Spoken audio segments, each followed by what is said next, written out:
giving me this opportunity to speak something about Shrimad-Bhagavatam. Спасибо, что дали мне возможность поговорить что-то о Шримад-Бхагаватам. Okay. So I'll hear the translation, right? It's not simultaneous. It's going to be sentence by sentence. Is that Yes, the way we Maharaj. do it? Okay. That's how normally we do it also when I speak in English and Spanish.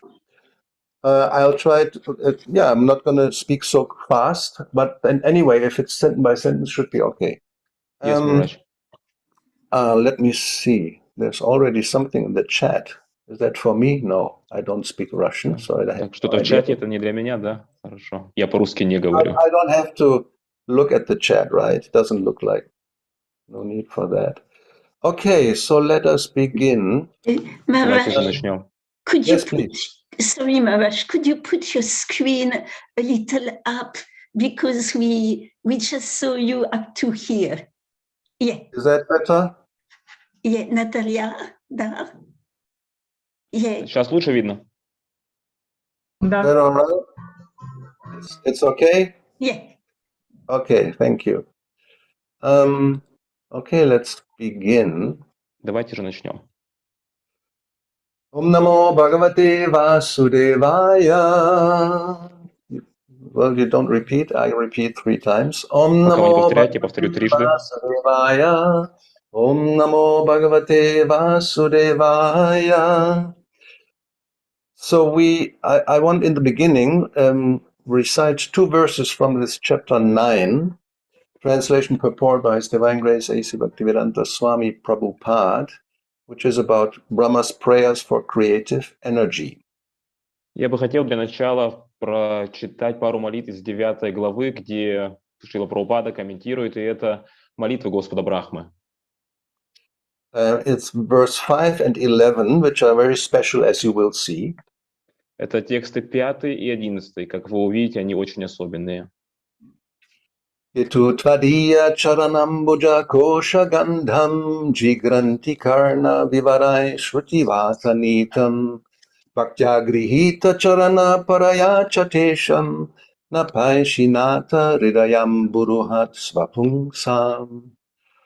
O my Lord, persons who smell the aroma of your lotus feet, carried by the air of Vedic sound through the holes of the ears, accept your devotional service. For them you are never separated from the lotus of their hearts. О мой Господь, те, кто своими ушами вдыхает аромат Твоих лотосных стоп, которым насыщен воздух ведических гимнов, начинает служить Тебе с любовью и преданностью, и Ты никогда не покидаешь лотос их сердец. And this is now 11. Сейчас Bhakti 11. yoga paribhavita ritsaroja ase shutekshita pato nanu gnata pungsam yadyadya tu ta urugaya vibhavayanti tatat vapu pranayase sat anugrahaya. O my Lord, your devotees can see you through the ears by the process of bona fide hearing, and thus their hearts become cleansed and you take your seat there. You are so merciful to your devotees that you manifest yourself in the particular eternal form of transcendence in which they always think of you. О мой Господь, Твои преданные видят Тебя ушами, когда слушают рассказы о Тебе. В процессе слушания сердца таких преданных очищаются, и Ты воцаряешься в них. Ты столь милостив своим преданным, что предстаешь перед ними в той вечной, трансцендентной форме, на которую они постоянно медитируют, размышляя о Тебе. Okay, so let these 2 verses be like an invocation, and hopefully this will happen to us also. Давайте эти 2 стиха будут, так сказать, вступлением, и мы будем надеяться на то, что это также и произойдет с нами. Okay, so let's very briefly look at the situation before this chapter begins, the chapter 8. Давайте кратко посмотрим на то, что происходит до того, как началась эта глава, то есть на 8 главу. So Brahma, he has been manifested by Garbhodaka Shai Vishnu on the lotus flower. Господь Брахма, он проявился за счет Господа Гарбхадакашая Вишну и появился на цветке лотоса. And he is in a situation like all of us. He is actually he's asking questions which, as Prabhupada says, thoughtful men should ask. И он находится в подобном положении, как и все мы. И как Шрила Прабхупада говорит, Брахма задает такие вопросы, которые должен задавать вдумчивый человек. Thoughtful person should ask, who am I? Where do I come from? What is this all about? Вдумчивый человек задает такие вопросы. Кто я? Откуда я пришел? В чем весь смысл? So, and he tries, as usually we also do, by our own strength, our own mental prowess to understand things. И он пытается, и мы также пытаемся, tries как правило, to за счет своей собственной силы, за счет своего разума, So he tries to умственной understand, возможности понять разные вещи. and he's not successful. Он пытается понять, и у него нет в этом успеха. Yes. So then he begins to concentrate on the Lord, and he becomes enlightened from within. Не достигает успеха, пытается сконцентрироваться затем на Господе и получает просветление изнутри. And by the Lord's mercy, not only he becomes enlightened, he also becomes inclined, he becomes encouraged to do his service of По creation. милости Господа он не только получает просветление, но также получает вдохновение на то, чтобы начать творение. And in order to be able to create, he is offering prayers. И для того, чтобы сотворить, он предлагает молитвы. And Srila Prabhupada says in that last purport that to create something in this world, we have to take shelter of the Supreme for the necessary energy. И в последнем комментарии Шрила Прабхупада говорит, что для того, чтобы создать что-либо в этом мире, мы должны принять прибежище у Верховного Господа для того, чтобы получить энергию. As Krishna says in Bhagavad Gita, I'm the ability in man. Как в Бхагавадгите Кришна говорит, я способность в человеке. So those who are devotees, they realize that they actually cannot do anything without being empowered and giving the ability by the Lord. И те, кто преданы, они осознают то, что на самом деле ничего не могут сделать, не получив силу, вот это могущество от Господа. So let's now just have a very brief overview of the chapter. Давайте сейчас кратко рассмотрим главу. So there's basically two parts. In the first part, Brahma is offering his prayers, and in the second part, the Lord will also speak to him. He will answer. И то есть в первой части Брахма предлагает свои молитвы, а во второй части главы Господь говорит, то есть Он отвечает. So in the prayers, there are three divisions. First of all, Brahma praises the transcendental form of the Lord. И также молитвы можно поделить на три части. Для начала Господь Брахма прославляет трансцендентную форму Господа. Then he laments for the situation of the conditioned souls. Затем Он сожалеет о положении обусловленных душ. And at the end, he offers his prayers and obeisances. И в конце Он предлагает свои молитвы и поклоны. And in the second part, the Lord speaks to Brahma and encourages him. И затем во второй половине Господь воодушевляет Брахму и отвечает ему. So let's begin getting into each verse. We will briefly, summarize it and maybe point out important parts.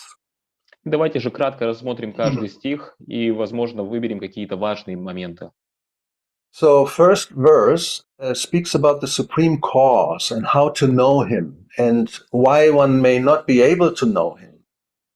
Первый стих говорит о верховной сути, как познать эту истину, за счет чего личность может познать абсолют. So Brahma, first thing he says that after many years of penance, I have come to know about you, the Lord. Первое, что говорит Брахма, то что после долгих лет, проведенных в аскезах, я наконец познал тебя, о мой Господь. So now that seems to be contradictory to what I said, that by our own effort, one is not able to know the Lord, but only by His mercy. И это, возможно, звучит противоречиво по сравнению с тем, что я сказал ранее, то что за счет своих собственных усилий личность не сможет познать Господа, только лишь за счет Его милости. But both go together. When the Lord sees that one is making an endeavor, especially penance means one is taking or accepting some inconvenience to be able to gain higher knowledge. На самом деле они идут вместе. Допустим, когда Господь видит, что личность принимает на себя какие-то аскезы, неудобства ради того, чтобы заполучить высшее знание. But actually, when the Lord is pleased, then one gets His mercy, and then one is able to understand. Otherwise, simply by penance, it's not possible. Но лишь только тогда, когда Господь удовлетворен, то тогда личность получает Его милость, а не просто за счет лишь аскез. So therefore, Prabhupada says in the purport, one can know the supreme cause, this personality of Godhead, by the causeless mercy of the Lord. И в комментарии Прабхупада говорит, то, что причину всех причин можно ли узнать, лишь познать за счет беспричинной милости Господа. And then he also says that only by penance can one appreciate the beauty and opulence of the Lord. И Прабхупада продолжает, то, что лишь за счет аскез личность может оценить всю славу, красоту и могущество Господа. So, and the second part I mentioned was that one may not be able to know him, and let's see why. И второе, что я говорил, то, что, возможно, кто-то не может познать его. Давайте рассмотрим, почему же. So, Brahma laments that how unfortunate the embodied living entities are that are unable to know you. И Брахма сожалеет о том, то, что насколько неудачливы обусловленные живые существа, то, что они не могут познать тебя. And the cause, as explained in the purport, is the wonderful material energy. И причина описывается в комментарии, то, что это удивительная материальная энергия. Yeah, Prabhupada uses these words 2 times. He says wonderful material energy and wonderful distractions. Прабхупада использует эти слова. Он говорит, удивительная материальная энергия и удивительные вещи, которые сбивают с толку, отвлекают. So that generally people are just enamored by this energy, by its distractions, and is therefore an illusion. Обычно эта энергия пленяет людей, отвлекает их. Это просто лишь иллюзия. And not only that, as it is said here, Prabhupada says, they think that the illusory energy is the supreme. И не только это, Прабхупада говорит здесь, то, что люди думают, что иллюзорная энергия является верховным. Well, that's generally scientific understanding. There's nothing beyond matter, and that's all there is. Таково обычное научное понимание, то, что нету ничего за пределами материи. Это все. But actually, one should investigate the supreme beauty and opulence of the Lord. Но на самом деле личность должна изучать верховное великолепие и красоту Господа. That is meant by being thoughtful men. Это означает, нужно быть мыслящим человеком. And that's what, as we mentioned, Brahma was doing in the beginning. He was wondering, where am I, who am I, and what is all this? And he began to investigate. Вдумчивым означает то, что делал Господь Брахма в начале, то, что он задавал эти вопросы, кто я, откуда, и он начал пытаться узнать это. Now, in the second verse, he speaks about the constitution of the form of the Lord. Во втором стихе он говорит о сути формы Господа. That it is different from material manifestations, being freed from all material contamination. То, что она отличается от материального проявления и свободна от всех мирских осквернений. Because it's manifested by the internal spiritual potency. Потому что она проявлена за счет внутренней духовной энергии. And the reason for manifesting this form in the material world is to show mercy to the devotees. И причина проявления этой формы в материальном мире для того, чтобы дать милость преданным. In the purport, Prabhupada says that these forms are expanded only for the transcendental happiness of the pure devotees. И Прабхупада в комментарии говорит, что эти формы проявляются лишь для того, чтобы даровать трансцендентное блаженство преданным. In the third verse, he speaks about there are many different blissful forms. В третьем стихе Брахма говорит о том, что есть очень много блаженственных форм. And there's also mention of the Brahman effulgence, the impersonal manifestation of the Lord. Также говорится о сиянии Брахмана, о безличностном проявлении Господа. So in the purport, Prabhupada mentions that Brahma became aware that the Supreme Lord has many eternal blissful forms. В комментарии Прабхупада говорит, что Брахма осознал то, что у Господа очень много вечных, блаженных форм.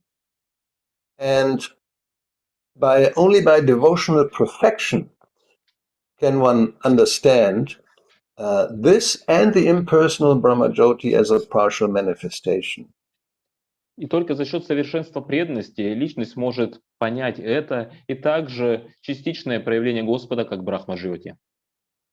And then in the next verse, it is pointed out that the personal form is worshipped and the impersonal Brahma Jyoti is actually not worshipped. И затем в следующем стихе говорится о том, что личностной форме поклоняются, а безличностной форме Брахма-Джьоти нет. And therefore, Prabhupada's conclusion is that Brahma condemns with this verse the association of impersonalists. И в заключение Прабхупада таково, то, что в этом стихе Брахма осуждает общение с имперсоналистами. So then we come to this fifth verse, which we recited in the beginning, which is special in the sense that here Brahma, he praises, or he just refers to the devotees who can experience the Lord through the holes of the ears. И здесь мы подходим к пятому стиху, о котором мы говорили в начале. Это особый стих. Здесь Брахма говорит о тех преданных, которые могут ощутить Господа через свои уши. So that is as we know, this is the process, oral reception, in order to not to see God by one's eyes, which are very imperfect, but by transcendental sound through the ears. И мы знаем, что таков процесс, то, что мы не пытаемся увидеть Господа своими глазами, но хотим увидеть Его через свои уши. And it is mentioned in that verse that the Lord, for such devotees who are experiencing Him through the hearing, that He is never separated from the lotus of their hearts. И в этом стихе говорится, то, что те преданные, которые своими ушами вдыхают аромат Его лотосных стоп, Господь никогда не покидает лотос их сердец. And at the end of the purport, Prabhupada says that the highest stage, parabhakti, of one's relationship with the Lord can be attained simply by hearing about Him. И в конце комментария Шрила Прабхупада говорит, то чтобы достичь этой высшей ступени взаимоотношений с Господом, достаточно лишь просто слушать о Нем. And this understanding includes everything: His name, His form, quality, pastimes, paraphernalia, everything. И это понимание включает все: Его имя, форму, качество, игры, парафиналия, все. But the condition is to hear from authentic sources. Но условие таково, то, что нужно слушать из авторитетных источников. So he mentions Bhagavad Gita and Bhagavatam, and the condition that one has to hear it from pure devotees, not from so-called reciters of Bhagavatam, for example. И Прабхупада говорит, то, что это нужно слышать из Бхагавад-гиты, из Бхагаватам, и также от чистых преданных, а не каких-то там чтецов Бхагаватам. So then now we come to another part of this, the prayers of Brahma, and he is lamenting for the conditioned souls. Итак, мы подходим к следующей части молитв Господа Брахмы. Здесь он сожалеет о положении обусловленных душ. First thing he says, something we also hear from Prahlad Maharaj. Первое, что он говорит, мы слушаем похоже от Прохлады Махараджа. He says, Sarasa mudvigna diya asatgraha, that everybody is always in anxiety by accepting something which is asat, not non-permanent. Он говорит, что все постоянно наполнены тревогами, потому что они принимают на себя асад, то есть что-то не вечное. So in this verse number 6, Brahma points out that all the people in the world, they are embarrassed by material anxieties. They're always afraid. И в этом 6 стихе Брахма говорит, что люди мира, они постоянно обременены житейскими заботами и тревогами, всегда боятся. And the reason, as Prahlad points out, is the fact that we are trying to maintain something which is destined to be destroyed. Как Прохлада говорит, причина в том, что мы пытаемся поддержать то, что предназначено в том, чтобы оно разрушилось в какой-то момент. As Prabhupada said, they try to protect wealth, body, friends, etc., and it's actually not possible. And therefore, we are always lamenting and are afraid. Как Прабхупада говорит, мы пытаемся защитить свое тело, богатство, друзей и так далее, но на самом деле это невозможно, поэтому мы в постоянном страхе. And then he says at the end in the verse that as long as one does not take shelter of your safe lotus feet, then one will always be full of such anxieties. И в конце стиха Брахма говорит, все эти тревоги будут терзать их до тех пор, пока они не укроются под сенью твоих надежных лотосных стоп. Therefore we have Bhajahure Mana, Shinandanandana, Abhaya Charana Ravindare, that by taking shelter at the lotus feet of the Lord can give freedom from anxiety. Поэтому мы и поем этот стих Баджахуремана, то, что приняв прибежище у лотосных стоп Господа, мы будем свободны от страха и тревог. Now in the purport, Prabhupada points out that the pure devotee, he has a different mentality in relation to wealth, body, friends, and all these things mentioned in the verse. И в комментарии Прабхупада говорит о том, что у чистого преданного совсем другое настроение по отношению к телу, друзьям и так далее. He actually has no fear. He is free from anxiety. And why? Because he surrenders everything unto the supreme control of the Lord. Он свободен от тревог, у него нету страха. Почему? Потому что он предался, вручил себя под управление Верховного Господа. And in this part of the purport, which is the whole rest of it, he points out very important that even the pure devotee may be attracted to accumulating wealth. И в этом комментарии также Прабхупада говорит нечто интересное, то что даже чистый преданный, возможно, его привлекает накопление богатства. Which sounds strange, contradictory to what normally we think a pure devotee should be, completely detached. И это звучит немножко противоречиво в нашей концепции. Мы же считаем, что чистый преданный, он должен быть полностью отречен. Yeah, therefore he says, it looks like just like an ordinary man. И поэтому он говорит, что выглядит как обычный человек. But there's a difference. Но есть разница. The devotee is not really attached. He acquires, if he does accumulate wealth, it's for the service of the Lord. На самом деле преданный не привязан. Он копит деньги, богатство, чтобы использовать их в служении Господу. And therefore such wealth is not the source of anxiety. И поэтому это богатство не является источником тревог, беспокойства. And he summarized at the end, last sentence, a pure devotee is never entangled in material worldly affairs, even though he may remain in the world like an ordinary man. И в последнем предложении Прабхупада говорит, что чистый преданный никогда не запутывается в мирской материальной деятельности, даже если он живет в этом мире подобно обыкновенному человеку.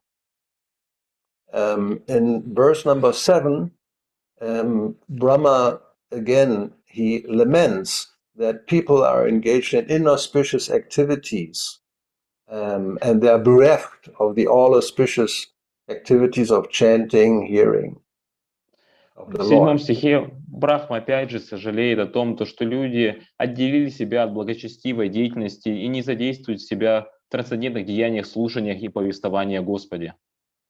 And in the purport, Prabhupada raises this question, why are people against these auspicious activities? They don't И, like to hear and chant about the Lord.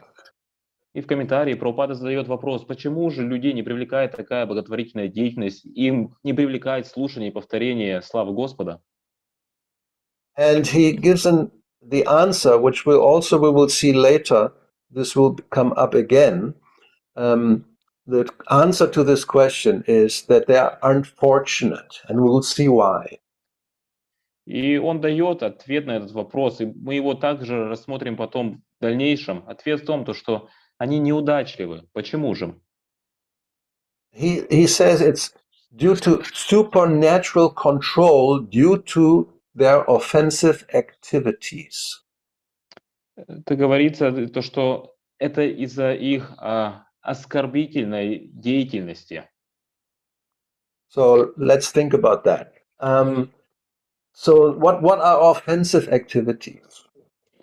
Что же такое оскорбительная деятельность?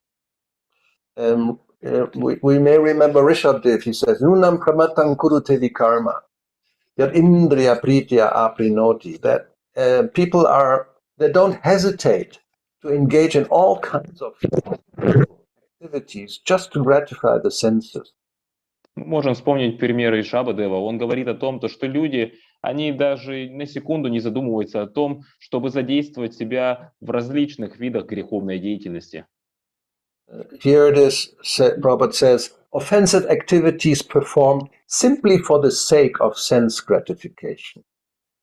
И здесь Прабхупада говорит, что вот эта оскорбительная деятельность, которая сделана лишь за счет того, что люди одержимы жаждой чувственных наслаждений.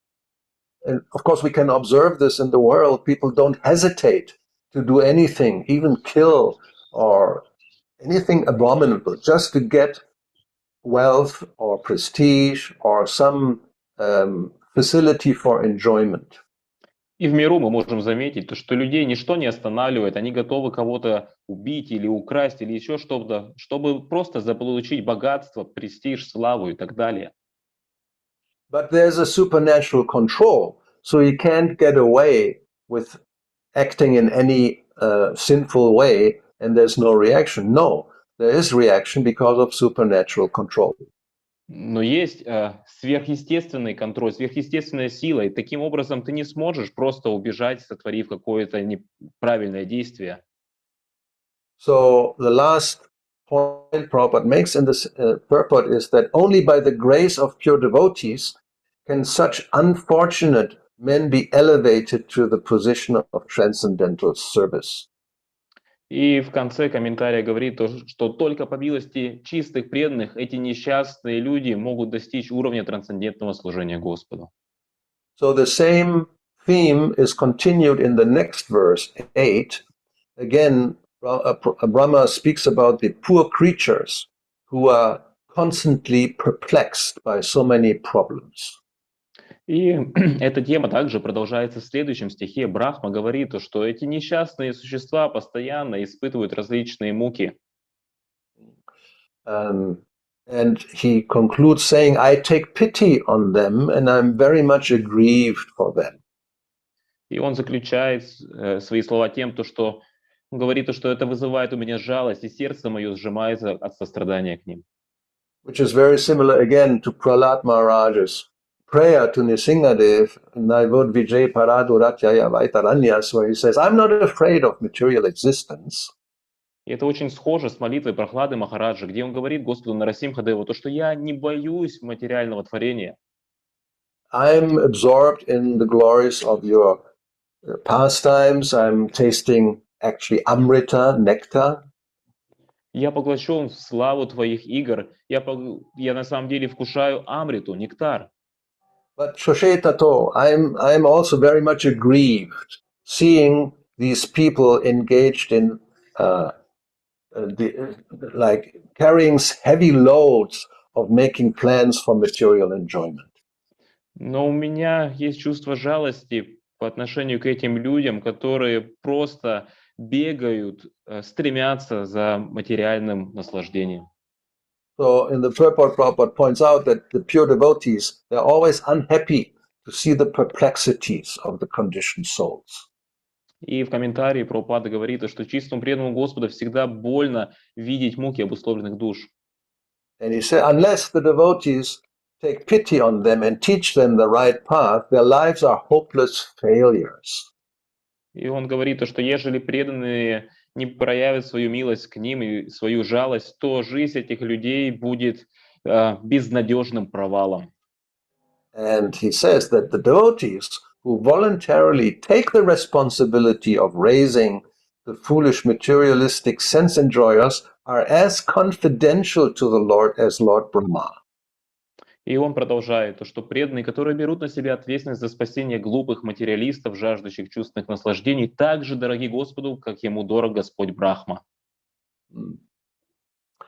In the next verse, Brahma also points out that actually, because we are not matter, we are spirit soul, that these material miseries are without factual existence for the soul. They're not real.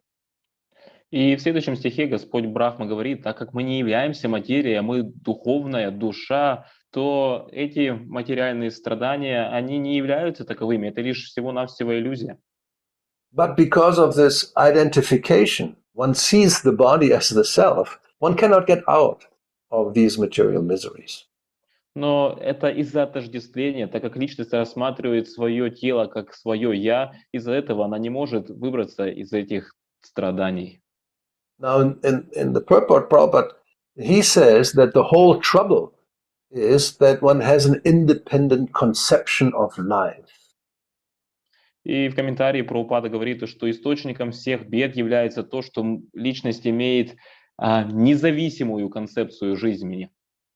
Yes, because we are actually parts and parcels of the Lord.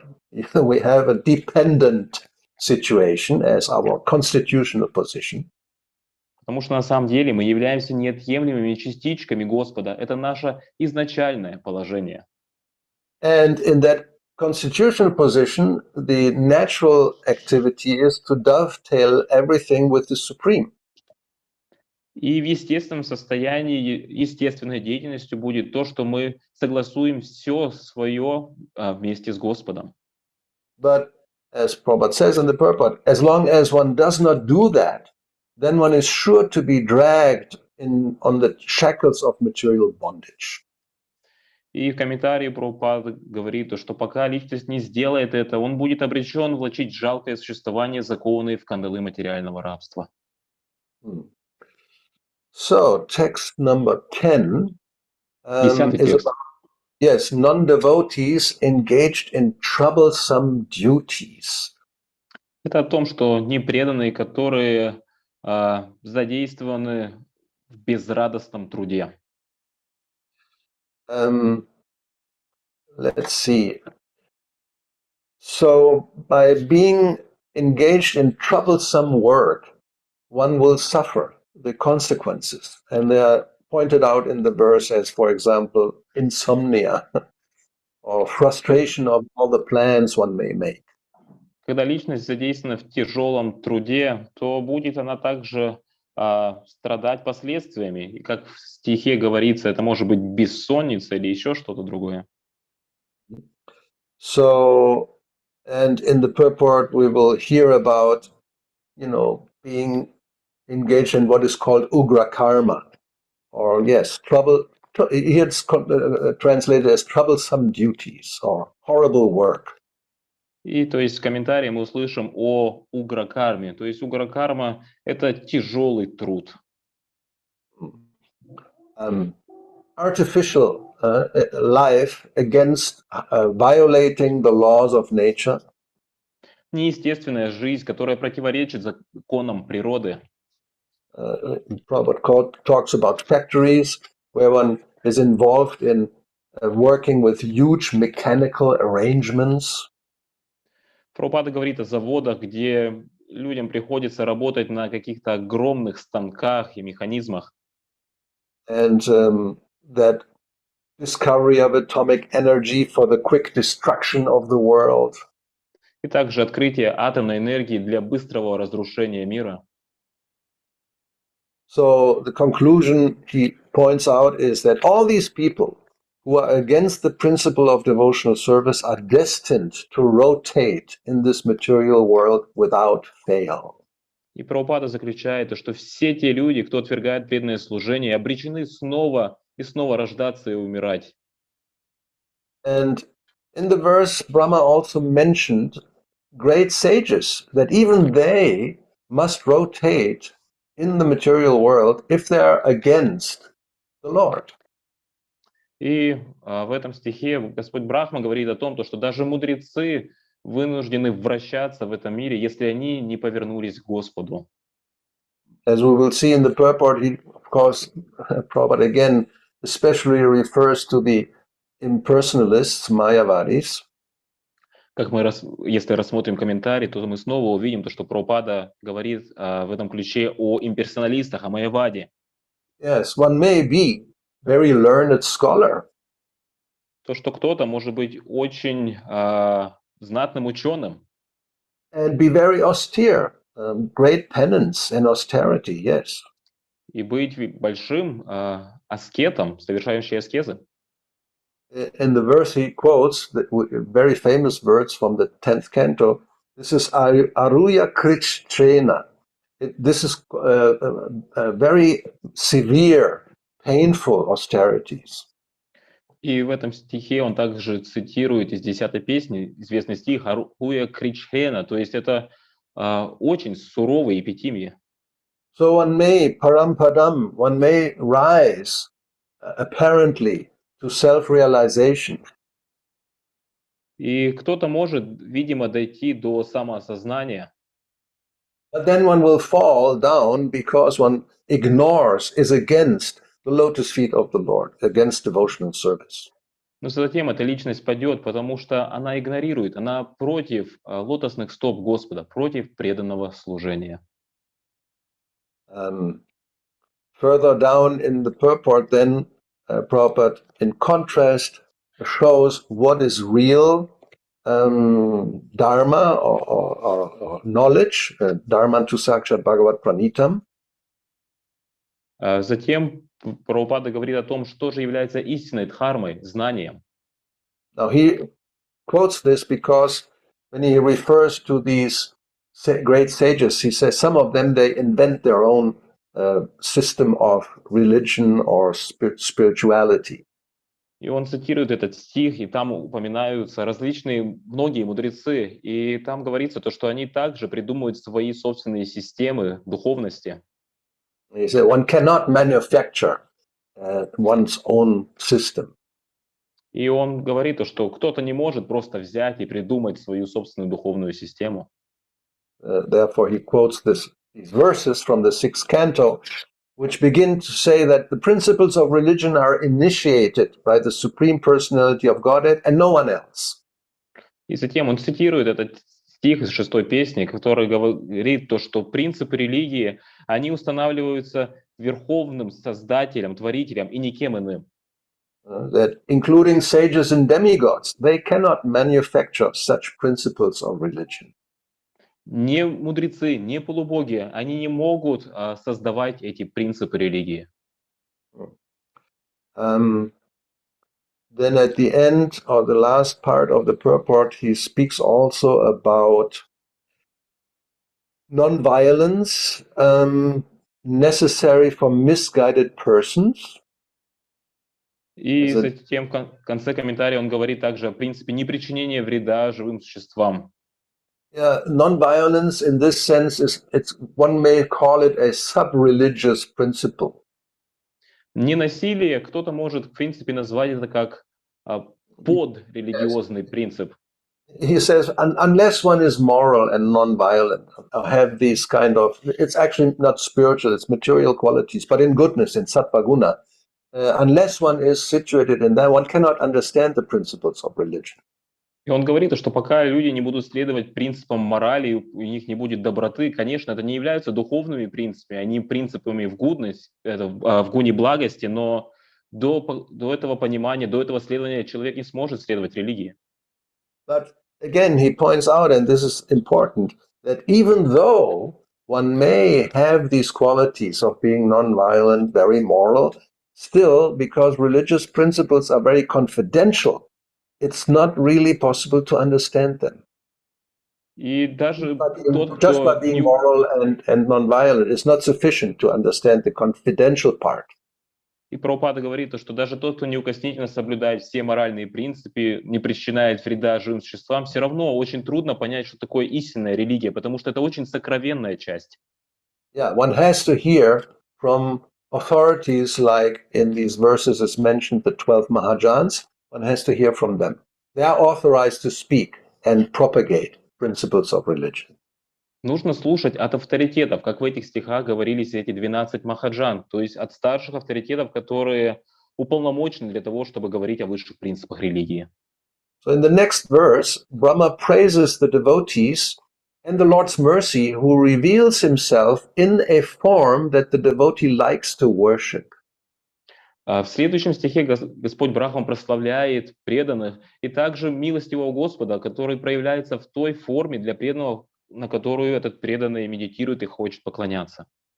So that's the verse 11 that we also quoted in the beginning, a very nice verse, so that the devotees can see the Lord through the ears. Это как раз тот 11 стих, который мы прочитали в самом начале. Очень хороший стих. В нем также говорится о том, что преданные могут видеть Господа через свои уши. By this process of hearing and their hearts become cleansed, В процессе слушания сердца таких преданных очищаются. and then when the heart is clean, then the Lord is so merciful, he appears in the heart in a particular form that the devotee wants to see him or wants to serve him with. И затем, когда сердце чисто, то Господь, Он настолько милостив, то что Он воцаряется в этом сердце в той определенной форме, которую жаждет увидеть преданный. And in the purport, Prabhupada points out that actually the Lord becomes subordinate to the desire of the devotee. И на самом деле в комментарии Прабхупада говорит, что Господь подчиняется, Он начинает повиноваться желаниям своего преданного. Yes. But then again, of course, he immediately points out that this doesn't mean that the Lord is our order supplier. Но опять же Прабхупада дальше говорит, что это не означает то, что Господь просто исполняет все, что нам не идет в голову. No, he becomes subordinate to love, to prema. Он лишь повинуется любви, преме. Yes. And then in the second part, another important information is given that this attachment of the devotee to see a particular form, that is due to natural inclination. И вот затем во второй части комментария говорится то, что привязанность преданного к определенной форме это является естественными наклонностями. And he explains that each living entity, each one of us, we have an original attachment to a particular type of transcendental service. И затем Прабхупада объясняет, что каждое живое существо имеет врожденную склонность к определенному виду трансцендентного служения. And this particular attachment is invoked by the practice of regulative devotional service. И эта врожденная склонность, она проявляется за счет практики регулируемого преданного служения. So this means, in other words, Vaidhi Bhakti invokes Raganuga Bhakti. Другими словами говоря, это означает, что Вайди Бхакти побуждает Рагануга Бхакти. Yeah. it's yes, in the beginning, it's just service according to rules, not according to spontaneous affection. That's true. Да, поначалу это преданное служение, которое регламентировано, в нем нету искреннего влечения сильного. But by this practice, as the verse points out, through this bona fide process or process of bona fide hearing, the heart becomes cleansed. За счет процесса авторитетного слушания, как в этом стихе говорится, сердце очищается. This actually corresponds to this verse many of you will know from Chaitanya Charitamrita. Это соответствует с тем стихом из читания Чаритамриты, который, возможно, многие из вас слышали. Yes, Nitya Siddha Krishna Prema Sadhya Kavunoi Shravanadi Shuddha Chitte Koroye Udoy. That this what is talked about here, this natural inclination, it's actually in the heart. То есть то, о чем здесь говорится, вот эта врожденная склонность, она на самом деле в сердце. And then Shravana Adi Shuddha Chitte, by hearing and the other activities in devotional service, the mind, the heart becomes purified. И затем за счет слушания и совершая деятельности в преданном служении, то ум и сердце становятся чисты. And then Koraya Uday, like the sun coming up in the morning, so this natural inclination will manifest. И затем, подобно восходу солнца, эта врожденная склонность проявится. Okay.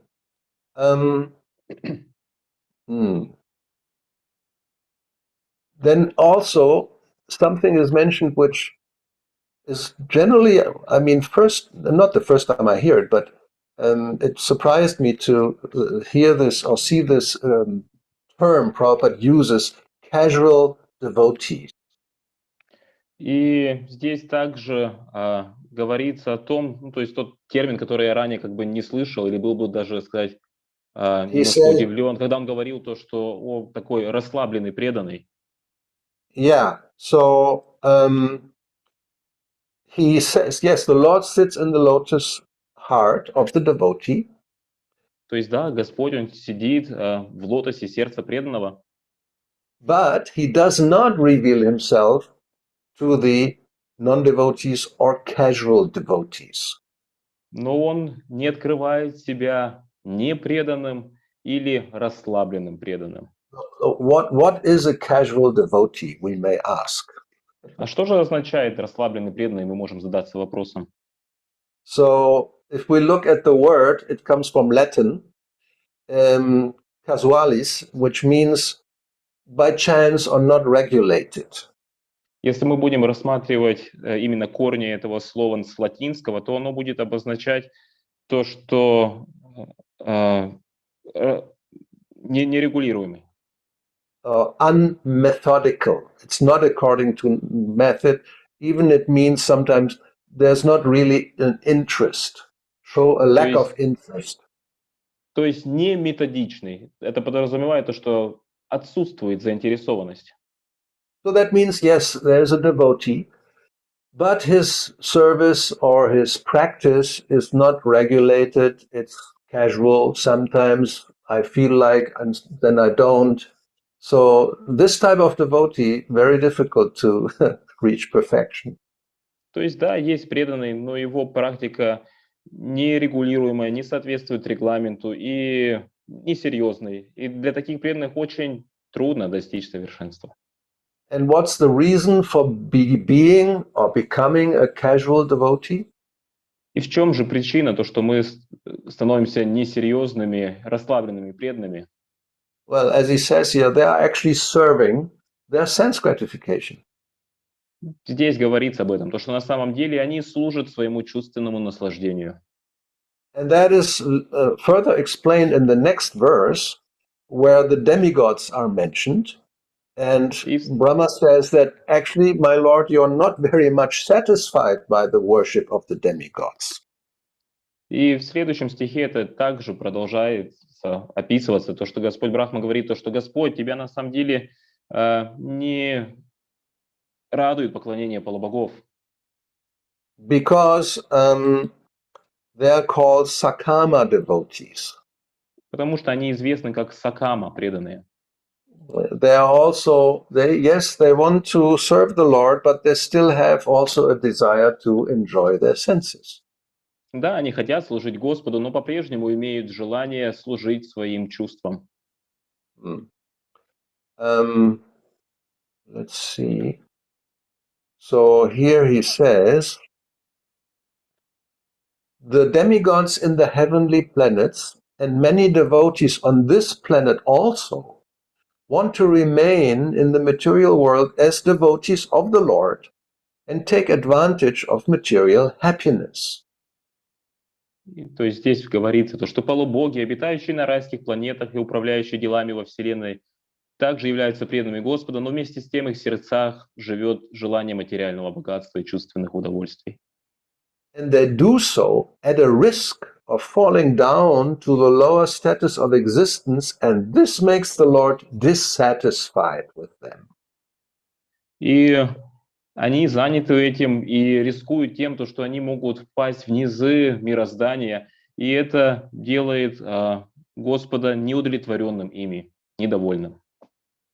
So why? Because actually the Lord wants his servants to be with him and to be happy. He knows as long as they remain in the material world and try to be happy there, they actually will have to suffer. Почему же так? Потому что Господь на самом деле хочет, чтобы преданные всегда были счастливы. А это означает то, что они всегда должны быть с Ним. Если они будут оставаться в материальном мире, то они не будут счастливыми. Now at the end of the purport, Prabhupada asks an important question. He says, if the Lord is sitting in the hearts of these non-devotees, why are they not moved to become devotees? И в конце комментария Прабхупада задает такой вопрос. То, что если Господь пребывает также в сердцах непреданных, то почему они не становятся преданными? Now, as we have heard in one of the earlier verses, that they commit offense after offense by their sinful activities, actually. Как мы слышали в предыдущих стихах, то, что на самом деле они совершают оскорбление за оскорблением за счет, на самом деле, греховной деятельности. Now, as a result of that, and he calls them stubborn, they insist on continuing this type of life, then they become like barren land, which cannot produce anything. И здесь Прабхупада называет их на самом деле упрямых. То, что если они продолжают действовать подобным образом, то они становятся подобны бесплодной земли, то есть там ничто не может прорасти. Now in the next verse, 13, there is one indication how even those people gradually can be elevated. Но в 13 стихе есть указание на то, как даже такие личности могут возвыситься. We're still on the material platform, so you stop, or at least you reduce sinful activities and become engaged in pious activities. То есть вы таким образом находитесь на по-прежнему материальной платформе, и как минимум нужно приостановить материально-греховную деятельность и задействовать себя в благочестивой деятельности. Now, we of course should understand, remember that pious activity is not necessarily spiritual activity. И, конечно же, мы должны запомнить то, что благочестивая деятельность совсем не обязательно духовная. But as Brahma says in the verse, they're also beneficial. They never go in vain. Но как в стихе Брахма говорит, то, что все равно они приносят благо, не проходит даром. Especially if one offers part of one's activities to the Lord, the fruitive results. В особенности, если личность предлагает часть своей деятельности Господу, то есть свои плоды. And it is a sign of devotional service and of permanent value. Это является признаком преданного служения и имеет вечную ценность. And Prabhupada says that these undetected pious activities will one day result in full-fledged devotional service. И в комментарии Прабхупада говорит, что такая незаметная деятельность она затем проявится как полноценное преданное служение. Conclusion is, therefore, any pious act done on account of the Supreme Lord is also recommended here for those who are not pure devotees. Поэтому в заключении то, что любая благочестивая деятельность, совершаемая ради Господа, рекомендуется тем, кто не является чистым преданным. So that concludes the part about lamenting for the conditioned souls. Это заключает ту часть, где Господь Брахма сожалеет об обусловленных душах.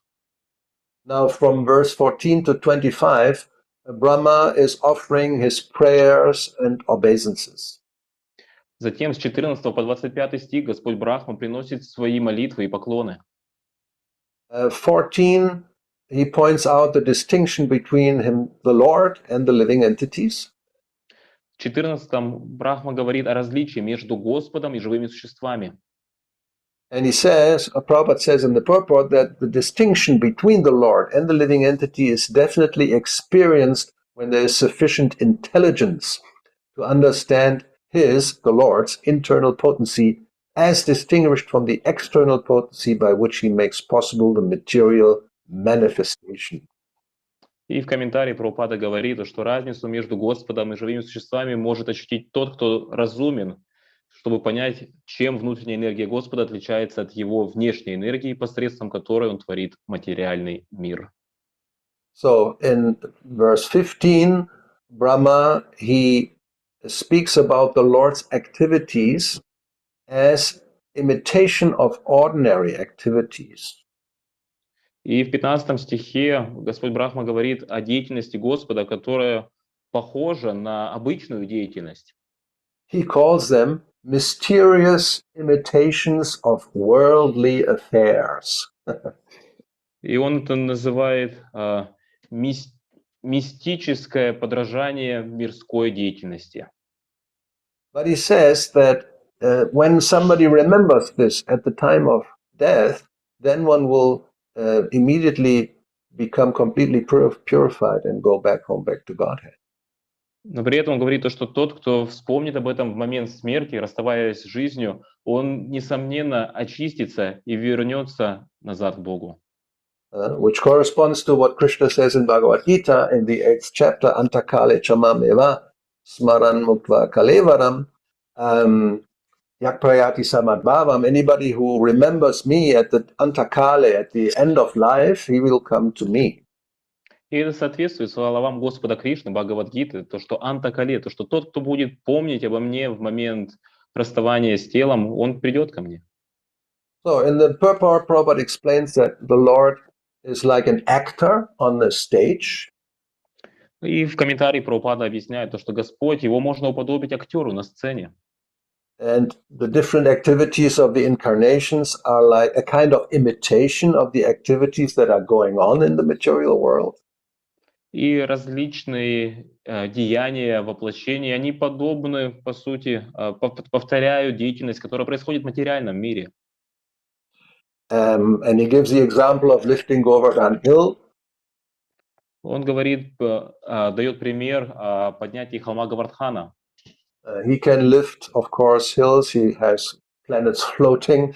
He doesn't need to use his hand, but he does use his hand, which is like we would do. Therefore, it's called like an imitation. Конечно, Господь, Он поднимает целые вселенные, что же говорить о каком-то холме, поэтому Он может поднять холм, даже не используя свою руку, но при этом Он это делает, как если бы это сделали бы мы, то есть с помощью своей руки. В этом и есть как бы имитация. In the next verse, 16, Brahma speaks about the supreme root of everything. А в следующем, в 16 стихе, Господь Брахма говорит о верховном корне, изначальном корне всего. The root of a tree. This is the example. Пример дается корень дерева. And Prabhupada mentions the tree that Krishna mentioned in Bhagavad Gita, which is upside down. Also there, the root is the spiritual world, actually, Krishna. И Прабхупада говорит, и в Бхагавадгите Кришна также описывает это то дерево, которое растет перевернуто, и корнем этого дерева является Господь Кришна в духовном мире. And continuing with this example of the tree, that the reflected tree is only a shadow of the real tree. И продолжая пример этого дерева, то, что отражение этого дерева является всего лишь тенью его. Which is very important to understand, because Prabhupada uses that again to point out the, you can say, the deficiency of the impersonal view. И важно этот момент понять, потому что Прабхупада его говорит об этом снова и снова. Это указывает на несовершенство имперсональной точки зрения. And he gives a very simple one-sentence, you can say, conclusion how this is shown, which is at the almost at the end of the purport. И он дает заключение, по сути, демонстрирует, как же это происходит. Это почти в конце комментария. He says the impersonalist's theory that Brahman is void of all variegatedness is false, because the shadow tree, which means the material world, cannot, described in Bhagavad Gita, cannot exist without being the reflection of a real tree. И Прабхупада говорит, что представление имперсоналистов о том, что в Брахмане отсутствует многообразие, не соответствует истине, поскольку дерево-тень, то есть материальный мир, существует не само по себе, а является отражением настоящего дерева.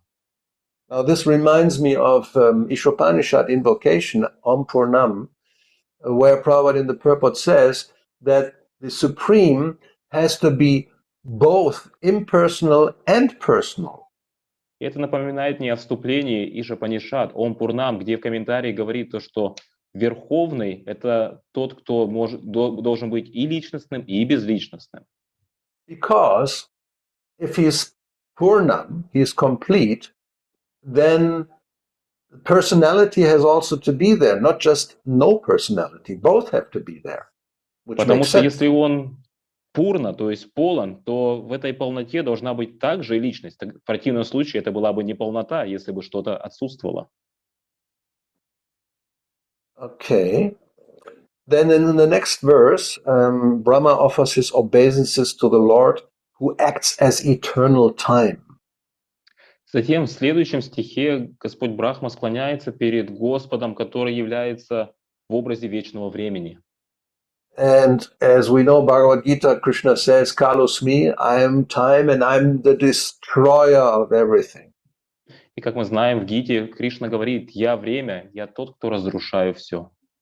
So in that verse, Brahma points out that people engage in all kinds of foolish activities, and all their plans in the struggle for existence will be cut to pieces.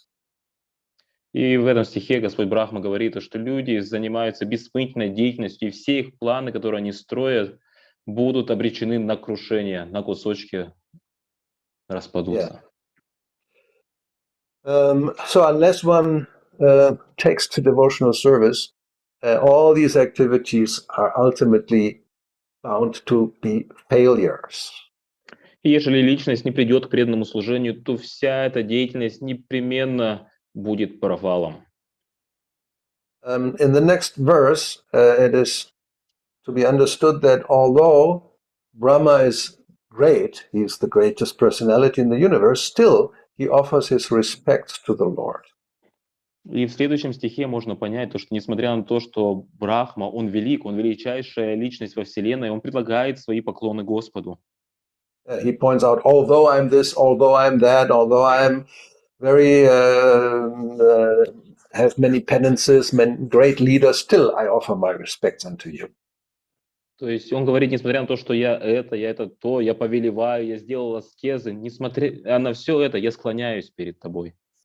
So very simple and short purport points out that Brahma is such a great personality, so therefore all others who are far, far below the standard of Brahma, they should do as he did and offer respects as a matter of duty at least. И в коротком комментарии Прабхупада говорит то, что Брахма настолько великая личность, поэтому все прочие живые существа, находящиеся на куда более низком уровне, должны следовать его примеру и оказывать почтение верховной личности Бога. So in the next verse, he speaks about the incarnations who appear in all kinds of different circumstances, different species, and they're all transcendental. В следующем стихе Господь Брахма говорит о различных воплощениях, которые проявляются в различных ситуациях среди разных типов живых существ. And Srila Prabhupada says in the purport that these forms are manifested under certain necessities of his own pleasure and pastimes. И в комментарии Прабхупада говорит, что эти формы Господь принимает в определенных обстоятельствах, чтобы проявить свои игры. And mostly they are there to enliven the devotees. Как правило, это для того, чтобы прийти на помощь преданным. These incarnations come whenever there's a need to deliver his devotees and maintain his own principles, just as he says in Bhagavad Gita, yada yada hi dharmasya. То есть эти воплощения, они не сходят тогда, когда возникает необходимость освободить преданных, утвердить религиозные принципы, подобно тому, как Кришна говорит в Бхагавад-гите «Яда яда хи дхармасya». So in the next verse, the point is that Krishna can do anything and everything, whatever he likes. Суть следующего стиха в том, что Кришна, он может делать все, что угодно, что бы ему не нравилось. In the verse, Brahma speaks about the Lord sleeping in the water of devastation. В этом стихе Господь Брахма говорит, что Господь спит на водах потопа. And in the purport, Srila Prabhupada gives this example of the frog in the well, well known to everybody. И в комментарии Шрила Прабхупада дает этот пример лягушки, которая находится в колодце, ну, известный всем пример. So we should not try to measure the Lord according to our own experience or capacity, mental capacity. He's completely beyond the limit of our power. Мы не должны пытаться измерить Господа за счет нашего опыта, за счет нашей умственной способности. Это за пределами нашего ума. Or, and that's in the next verse, think that sleeping in the water of devastation or sleeping in transcendence is ridiculous, cannot exist. Или же, как в следующем стихе, думать о том, что спать на водах потопа – это что-то несуразное, такого не может быть существовать. Prabhupada in the purport in the second part, he says, impersonalists always think backwards. Как в комментарии Прабхупада говорит, что имперсоналисты, они всегда думают наоборот, шиворот на выворот. Yeah, if there's activity here, then no activity there. If there's quality here, there's no quality there. If there's personality here, then no like that. Always the opposite. That's their idea of spiritual. То есть всегда наоборот. То, что если здесь есть деятельность, то там нету деятельности. То, что если здесь есть форма, то там ее нету. То есть всегда полностью наоборот. So therefore, they cannot think beyond this material experience, and thus they deny the Lord's ability to sleep within the water. Посему они не могут думать за пределами материального опыта и таким образом отвергают способность Господа спать на водах потопа.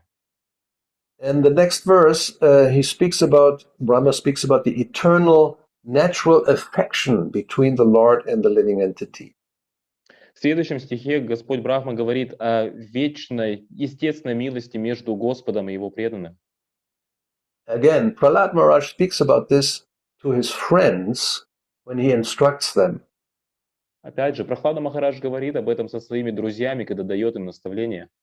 Yeah, he says that actually it's very natural. It's not very difficult. He said anybody can worship the Lord. Говорит, на самом деле нет ничего в этом трудного. Любой может поклоняться Господу. Because he's speaking to his school friends, he says even a child can do it, an old man can do it, anybody can do it. Это естественно. Он говорит своим друзьям, что даже ребенок или старик может это сделать. Любой.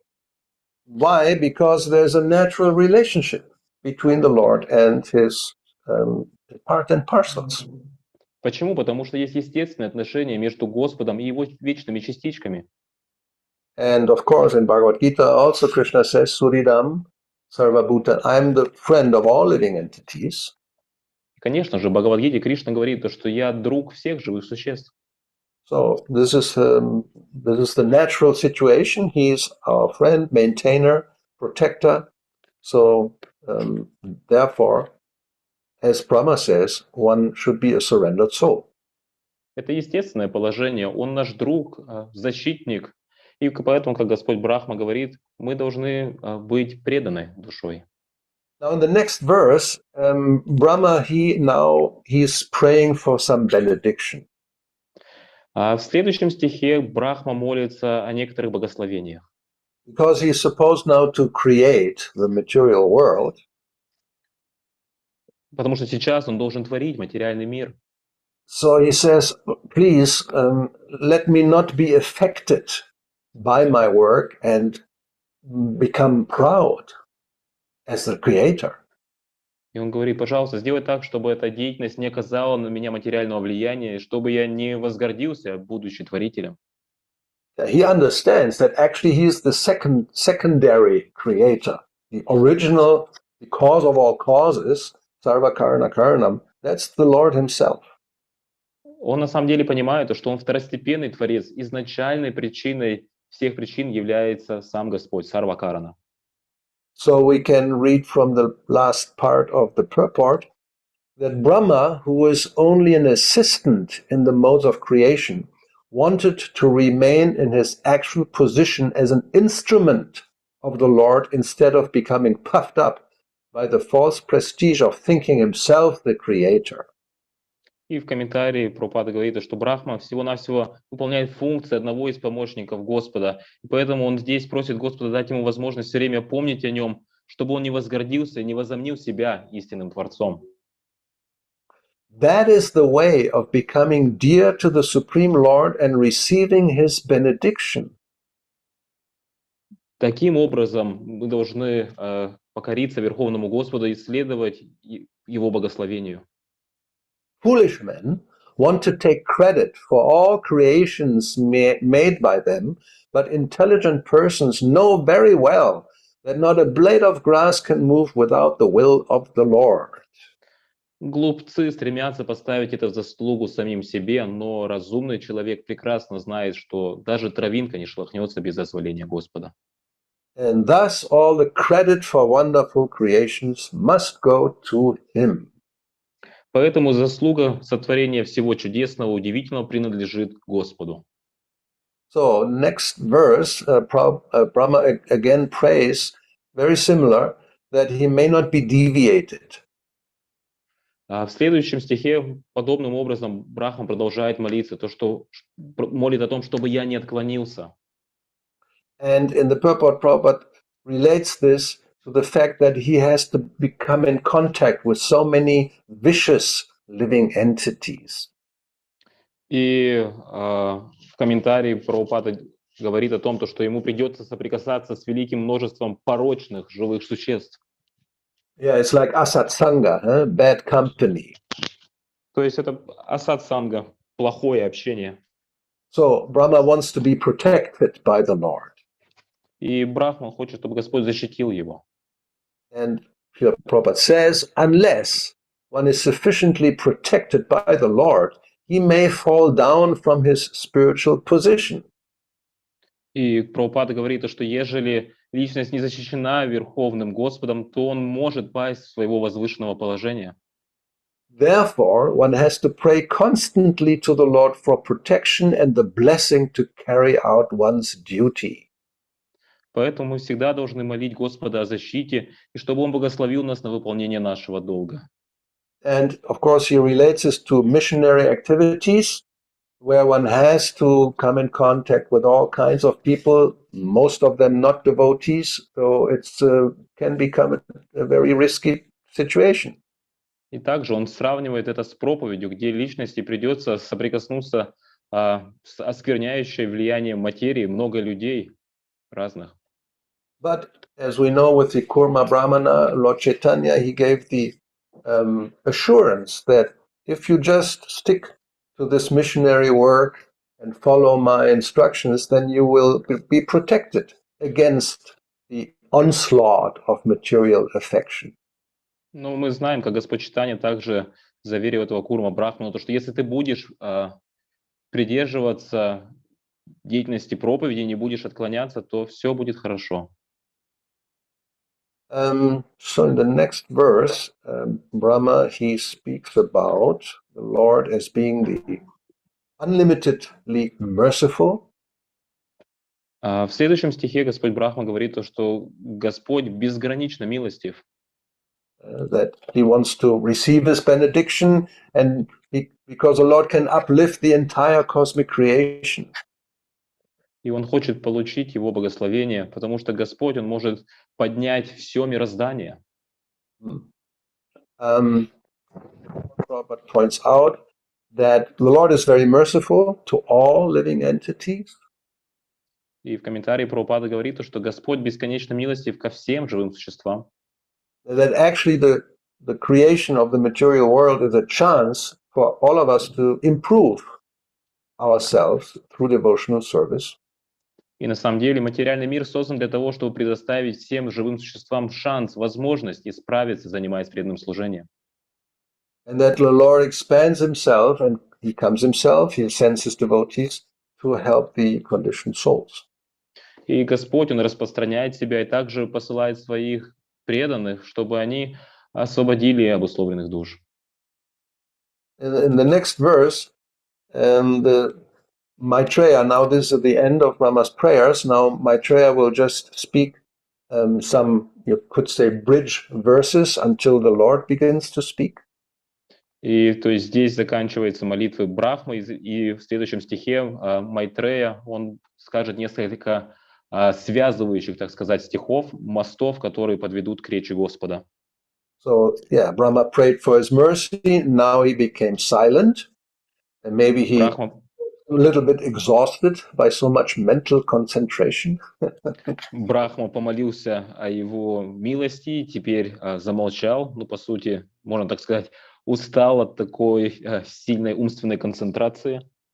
And it again pointed out that his knowledge, his enlightenment came about by the Lord who is sitting in his heart. И опять же говорится то, что это его знание, озарение пришло от Господа, который сидит, находится в его сердце.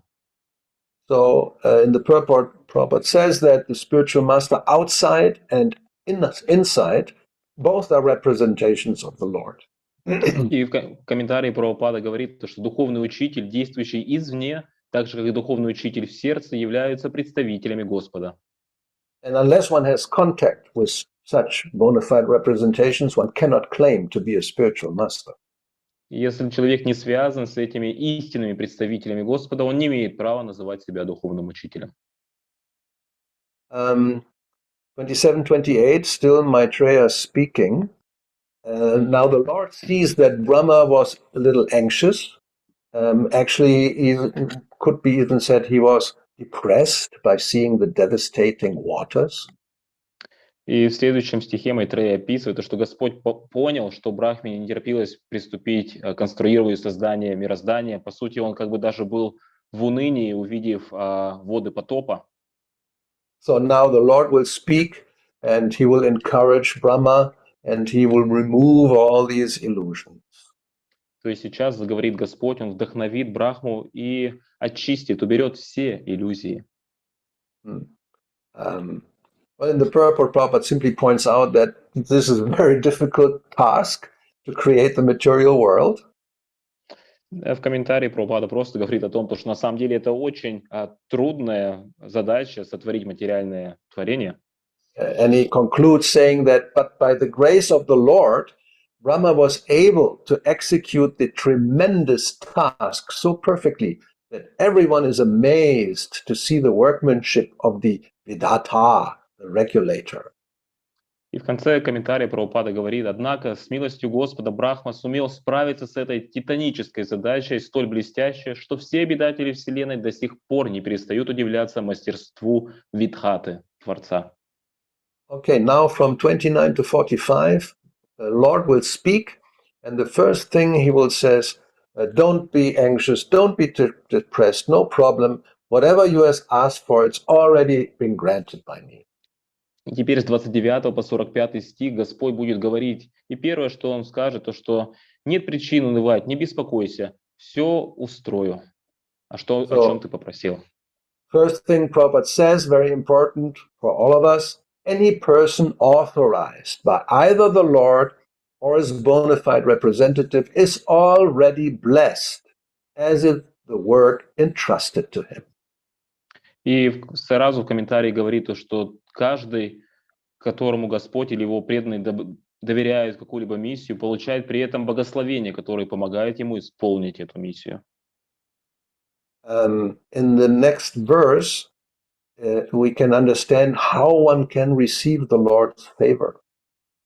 А в следующем стихе мы можем понять, как личность может получить благосклонность Господа. He tells Brahma, situate yourself in penance and meditation. Он говорит Господу Брахме: посвяти себя аскезам и медитации And follow the principles of knowledge. и следуй принципам знания. Then you will receive my favor and you will be able to understand everything from within the heart. И затем ты получишь мою благосклонность, и все тебе откроется в твоем сердце. And as Prabhupada points out, the mercy of the Lord actually is beyond our imagination. If we engage in responsible work entrusted to us by higher authority, then the mercy is guaranteed and it's beyond our imagination. И как Прабхупада говорит в комментарии, то что на самом деле невозможно даже представить милость Господу, она за пределами нашего воображения. Если нас задействовали в какой-то миссии, и мы получили эту милость Господа, то ее даже невозможно себе представить. And the key sentence here is, His mercy is received due to our penance and perseverance in executing devotional service. И здесь говорится то, что эта милость, она придет за счет аскезы и упорства в преданном служении. In the next verse, 31, the Lord points out that by being absorbed in devotional service, one will be granted a vision, one will be able to see the Lord. И в следующем Everywhere. стихе Господь говорит то, что отдавшись преданному служению, личность может увидеть Господа затем повсюду. And in the next verse, this is further elucidated by giving the example of fire and wood. В следующем стихе еще сильнее ставится ударение за счет примера огня и дерева. It's a very nice example. Fire, there's different kinds of wood, different colors, even different shapes, different sizes, but the fire inside is of the same quality. То есть дрова, они могут быть разными, различные виды дерева, цвета, красов или различных качеств, но огонь внутри всегда одинаков. Now, at the end of the purport, Prabhupada says, since the Lord's potency is distributed everywhere, the pure soul, devotee of the Lord, can see everything in relationship with the Lord. И в конце комментария Прабхупада говорит, поскольку вся Вселенная пронизана энергией Господа, чистая душа видит эту энергию повсюду. That pure spiritual conception makes him immune to all contamination of material association. Такое чистое духовное видение ограждает преданного от оскверняющего влияния материи. Now, verse 33, service attitude, that is actually our constitutional position, our swarupa. И затем 33 стих, то, что настроение служения – это наше естественное положение, наша сварупа. And again, Prabhupada talks about Mayavadis. He says that they shudder, they don't like the thought of service. И опять же здесь Прабхупада говорит о Майяваде, то, что они содрогаются лишь от одной мысли, связанной со служением. Again, yes, of course, in the material world, nobody wants to be a servant. Ну да, конечно, в материальном мире никто не хочет быть слугой. It's a disgraceful, very unhappy situation. People tell you what to do, and you are like a slave. Это ничтожное, неблагодарное положение. Люди постоянно говорят вам, что делать, вы подобны рабу. So because impersonalists have no understanding, no realization of the spiritual sphere, Так как у персоналистов нету реализации понимания духовной сферы, so they shudder at the thought of service. они содрогаются при одной лишь мысли о служении. But in transcendental loving service, actually the servitor is as free as the Lord. He's not a slave. Но на самом деле в трансцендентном любовном служении слуга, он настолько же свободен, как и Господь. Он не раб. And what says here, the Lord is Swarat, fully independent, and the servant is also fully independent, Swarat, in the spiritual atmosphere because there's no forced service. И здесь в комментарии Прабхупада говорит, то, что Господа называют свара, то есть абсолютно независимый. И его преданный слуга тоже независим, свара, так как никто не служит по принуждению. Yeah, the quality of being a servant or service is completely different from our material experience. То есть это качество слуги, служения полностью отличается от нашего материального опыта. And we can see in this Krishna's pastime, sometimes even the Lord becomes the servant of his devotee. И в играх Кришны мы можем увидеть, что тогда Господь, Он становится слугой своего преданного. He becomes Arjuna's chariot driver. Он становится колесничим Арджуны. And in Chaitanya Charitamrita, we see that, especially in chapter 6, I think it's Adilila, Advaita Acharya, he's speaking about being a servant of Lord Chaitanya. И в читании Чаритамрити, по-моему, в 6 главе Адилилы, Адвайтачарья, он говорит о служении Господу Чайтаньи. And he points out that everybody, him and Nityananda and all the different devotees, they're all actually dancing in ecstasy, thinking themselves to be the servants of the Lord. И он говорит о том, что он и Нитьянанда и другие, они на самом деле танцуют в экстазе, считая себя слугами Господа. So there's no question of shuddering at the thought of being, well, if there's shuddering, it's a shudder in ecstasy. Поэтому даже нету и вопроса о том, чтобы содрогаться при мысли о служении. Единственно можем это содрогаться, это только от экстаза. In verse 34, the Lord speaks about increasing the population because Brahma now has to create all the different forms of the living entities. В 34 стихе Господь говорит об увеличении населения, потому что сейчас Брахме предстоит создать различные виды живых существ. And again, he assures him that my causeless mercy will be with you and it will increase all the time. И опять он заверяет здесь Брахму, говорит то, что моя беспричинная милость будет с тобой и будет постоянно возрастать. Now, in the purport, Prabhupada refers this kind of mentality of increasing the population in the desire of the devotee to expand the number of devotees. И в комментарии Прабхупада сравнивает вот это увеличение населения с желанием преданным, чтобы увеличилось количество преданных.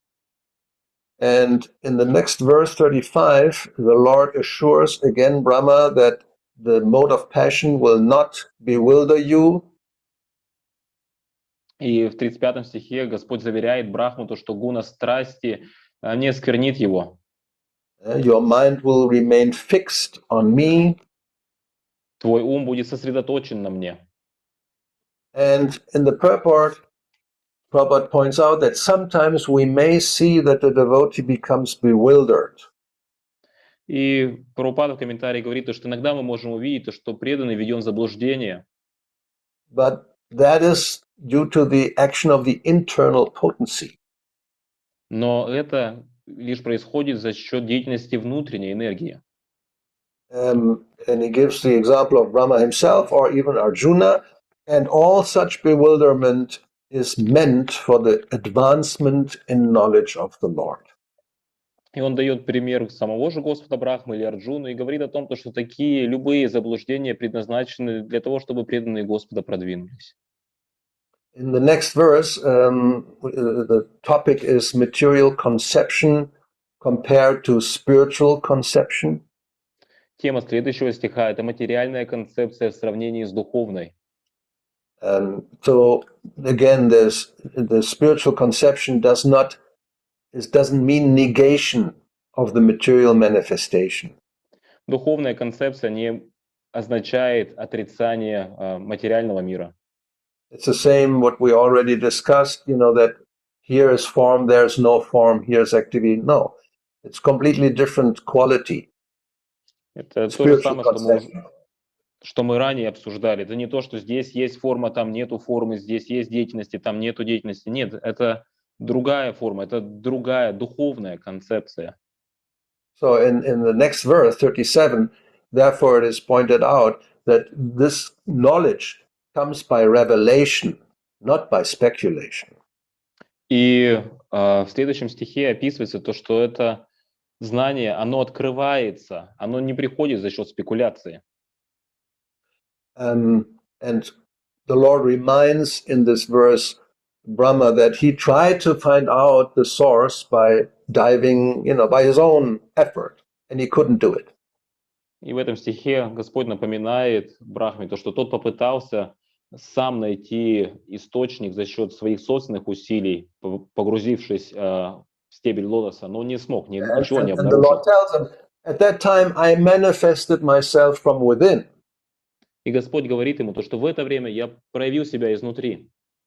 And that's the point in the purport again, we can only experience the Lord really by his causeless mercy. И опять же в комментарии говорится то, что мы можем почувствовать Господа лишь по Его беспричинной милости.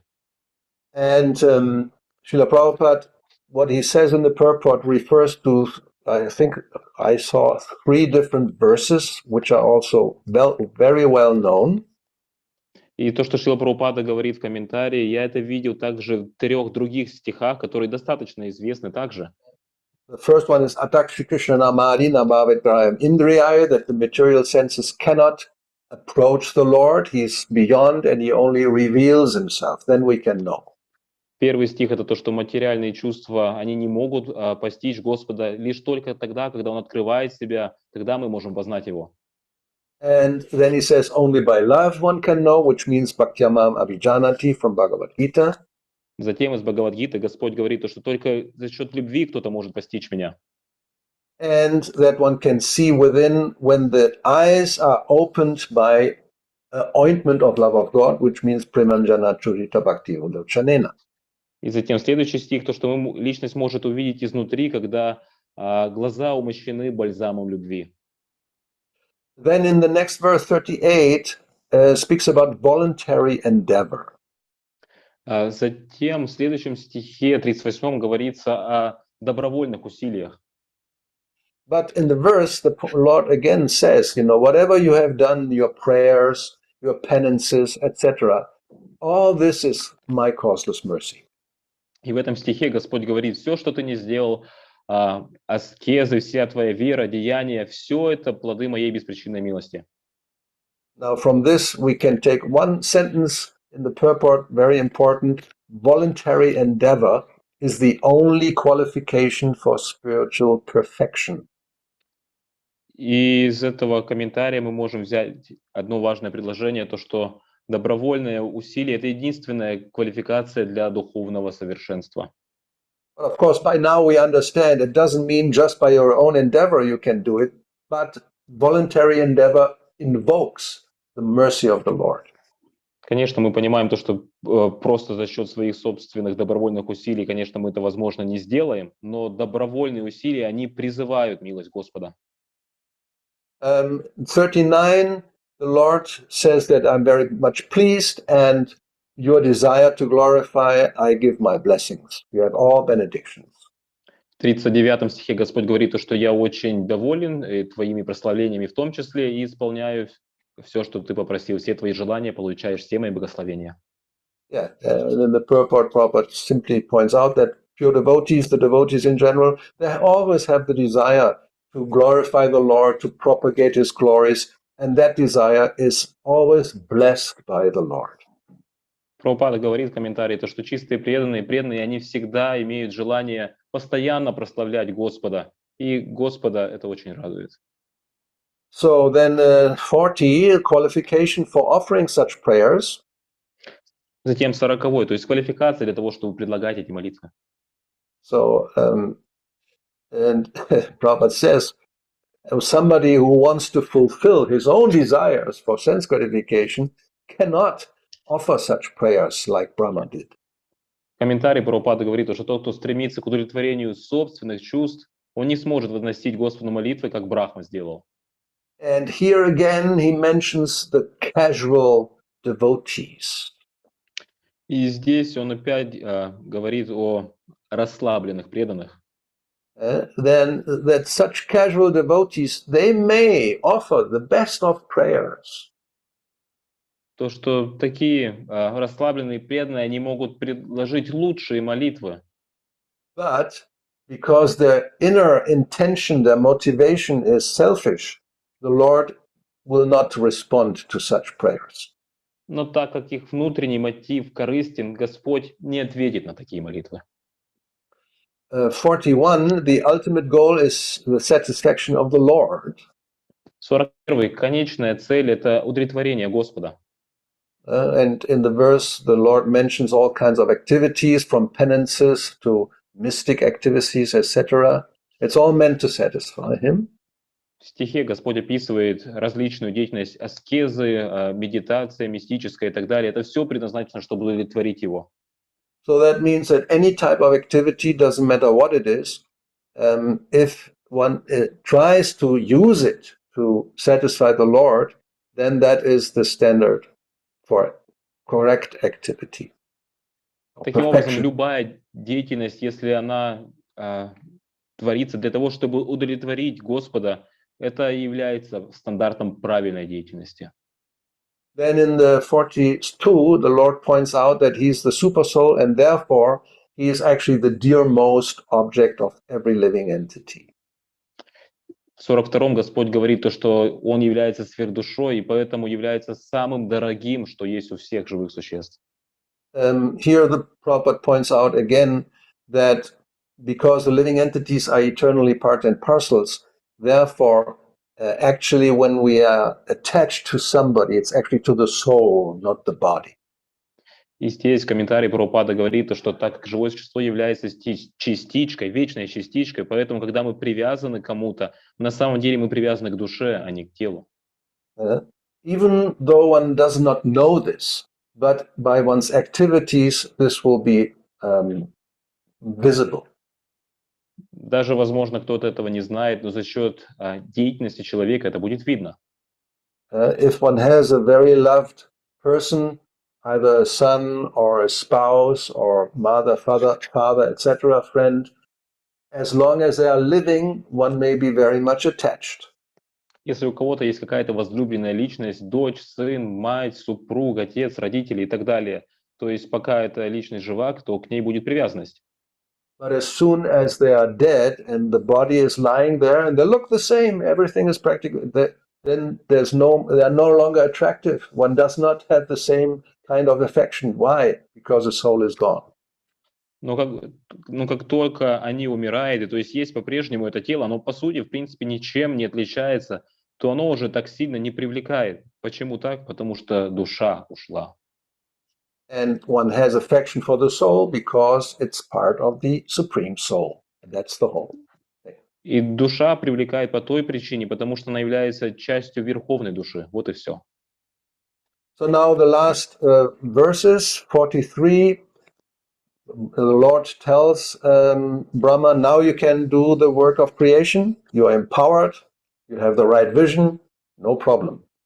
И сейчас в последние стихи, 43-й, Господь говорит, что ты можешь заняться творением, ты наделен силой, занимайся, нет проблем. And Maitreya finishes the chapter by saying, yes, now the Lord has done his part. He has given instructions to Brahma, and he disappeared. И в последнем стихе Майтрея говорит, что Господь исполнил свою часть, дал наставление Брахме и затем исчез, скрылся из виду. So, I also will disappear. Я тоже сейчас скроюсь из виду. Unless, that's up to you. If anybody has a question still or wants to comment something, For me, it's no problem. We have fasting today. We are celebrating Srila Bhaktisiddhanta's appearance day today. Если, конечно, у кого-то какие-то есть вопросы, комментарии, то для меня нет проблем. У нас сегодня пост. Мы празднуем явление Шрилы Бхактисиддханты Сарасвати сегодня. Hare Krishna, Maharaj. Thank you so much to have led us into that beautiful overview. Спасибо, Махарадж, за то, что погрузили в этот прекрасный рассмотр. Very, very complete and very concise. Well, it's a big chapter, but we tried our best. Да, это большая глава, но мы попытались наилучшим образом кратко рассмотреть ее. Maharaj, I don't know how much time you have, but No, I said I don't have breakfast because we are fasting, so no problem for me. Okay, because Для меня нет проблем, сегодня пост, поэтому завтрака не надо, время есть. Because we have questions. Okay. And I will be the voice to express the gratitude of all the students of the Shrimad-Bhagavatam Institute. Да, у нас есть вопросы. Я также хотела бы выразить благодарность от всех студентов Института Шримад-Бхагаватам And all the organizers. И всех организаторов. So, Shyamahasika Prabhu, your wonderful translator, is going to read the questions. All right. И сейчас переводчик зачитает вопросы. Шьямрасика Прабhu, вы сможете зачитать? Если хотите, я зачитаю, а вы переведете. Я вижу от слушателей Анастасия, да? Тут есть от слушателя Анастасии и от Елены Роевой. Все, хорошо.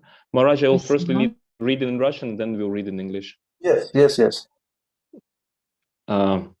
Вопрос от Анастасии. Хари Кришна, примите мои поклоны. В тексте 6 в комментарии говорится: чистый преданный во всем полагается на Господа, зная, что в его власти, что все в его власти, и потому не боится за свою семью, не беспокоится о том, что должен содержать ее и защищать ее интересы. Далее говорится, что он поручает себя заботам Господа. Что значит поручать себя заботам Господа? Возникает ощущение, что можно лечь на диван и ничего не делать и сказать: дорогой Господь, теперь ты обо мне заботишься. Как правильно понять эту фразу? Hare Krishna Maharaj, please accept my humble obeisances. In the verse 6, in the purport, it says that the pure devotee is always dependent upon the Lord, and he knows that everything is in his power, and therefore he is not worried for his family and doesn't, and he is not worried that he has to protect the family's interest. And then it is further said that he gives himself into the Lord's care. What does it mean to be in the Lord's care? Because there is such a feeling that you perhaps can just lay down on a sofa and don't do anything and then say, dear Lord, now you take care of me. How to properly understand this phrase? Well, yes, these things, if we take them separately without taking into account other things that were said, then we may become confused. Да, то есть если мы эти вещи будем рассматривать по отдельности, не рассматривая полноту картины, то тогда мы можем немножко запутаться. We remember later on, we heard in one purport, Prabhupada speaks about this, actually practically at the end, voluntary endeavor is the only way to perfection. И затем в следующем комментарии в конце мы слышим, как Прабхупада говорит то, что добровольные усилия – это единственный путь к совершенству. And he also mentions especially this idea to give some argument against it. He gives several examples. И то есть, чтобы дать некоторые аргументы против этой идеи, он дает несколько примеров. One is, of course, Arjuna. Один – это, конечно, Арджуна. He says, Arjuna didn't ask Krishna, please give me some magic ash. Он говорит, Арджуна не попросил Кришну: Кришна, дай мне, пожалуйста, какой-то магический пепел. And then he just could, lie on the chariot and sleep. И чтобы он потом мог просто прилечь на колесницу и заснуть.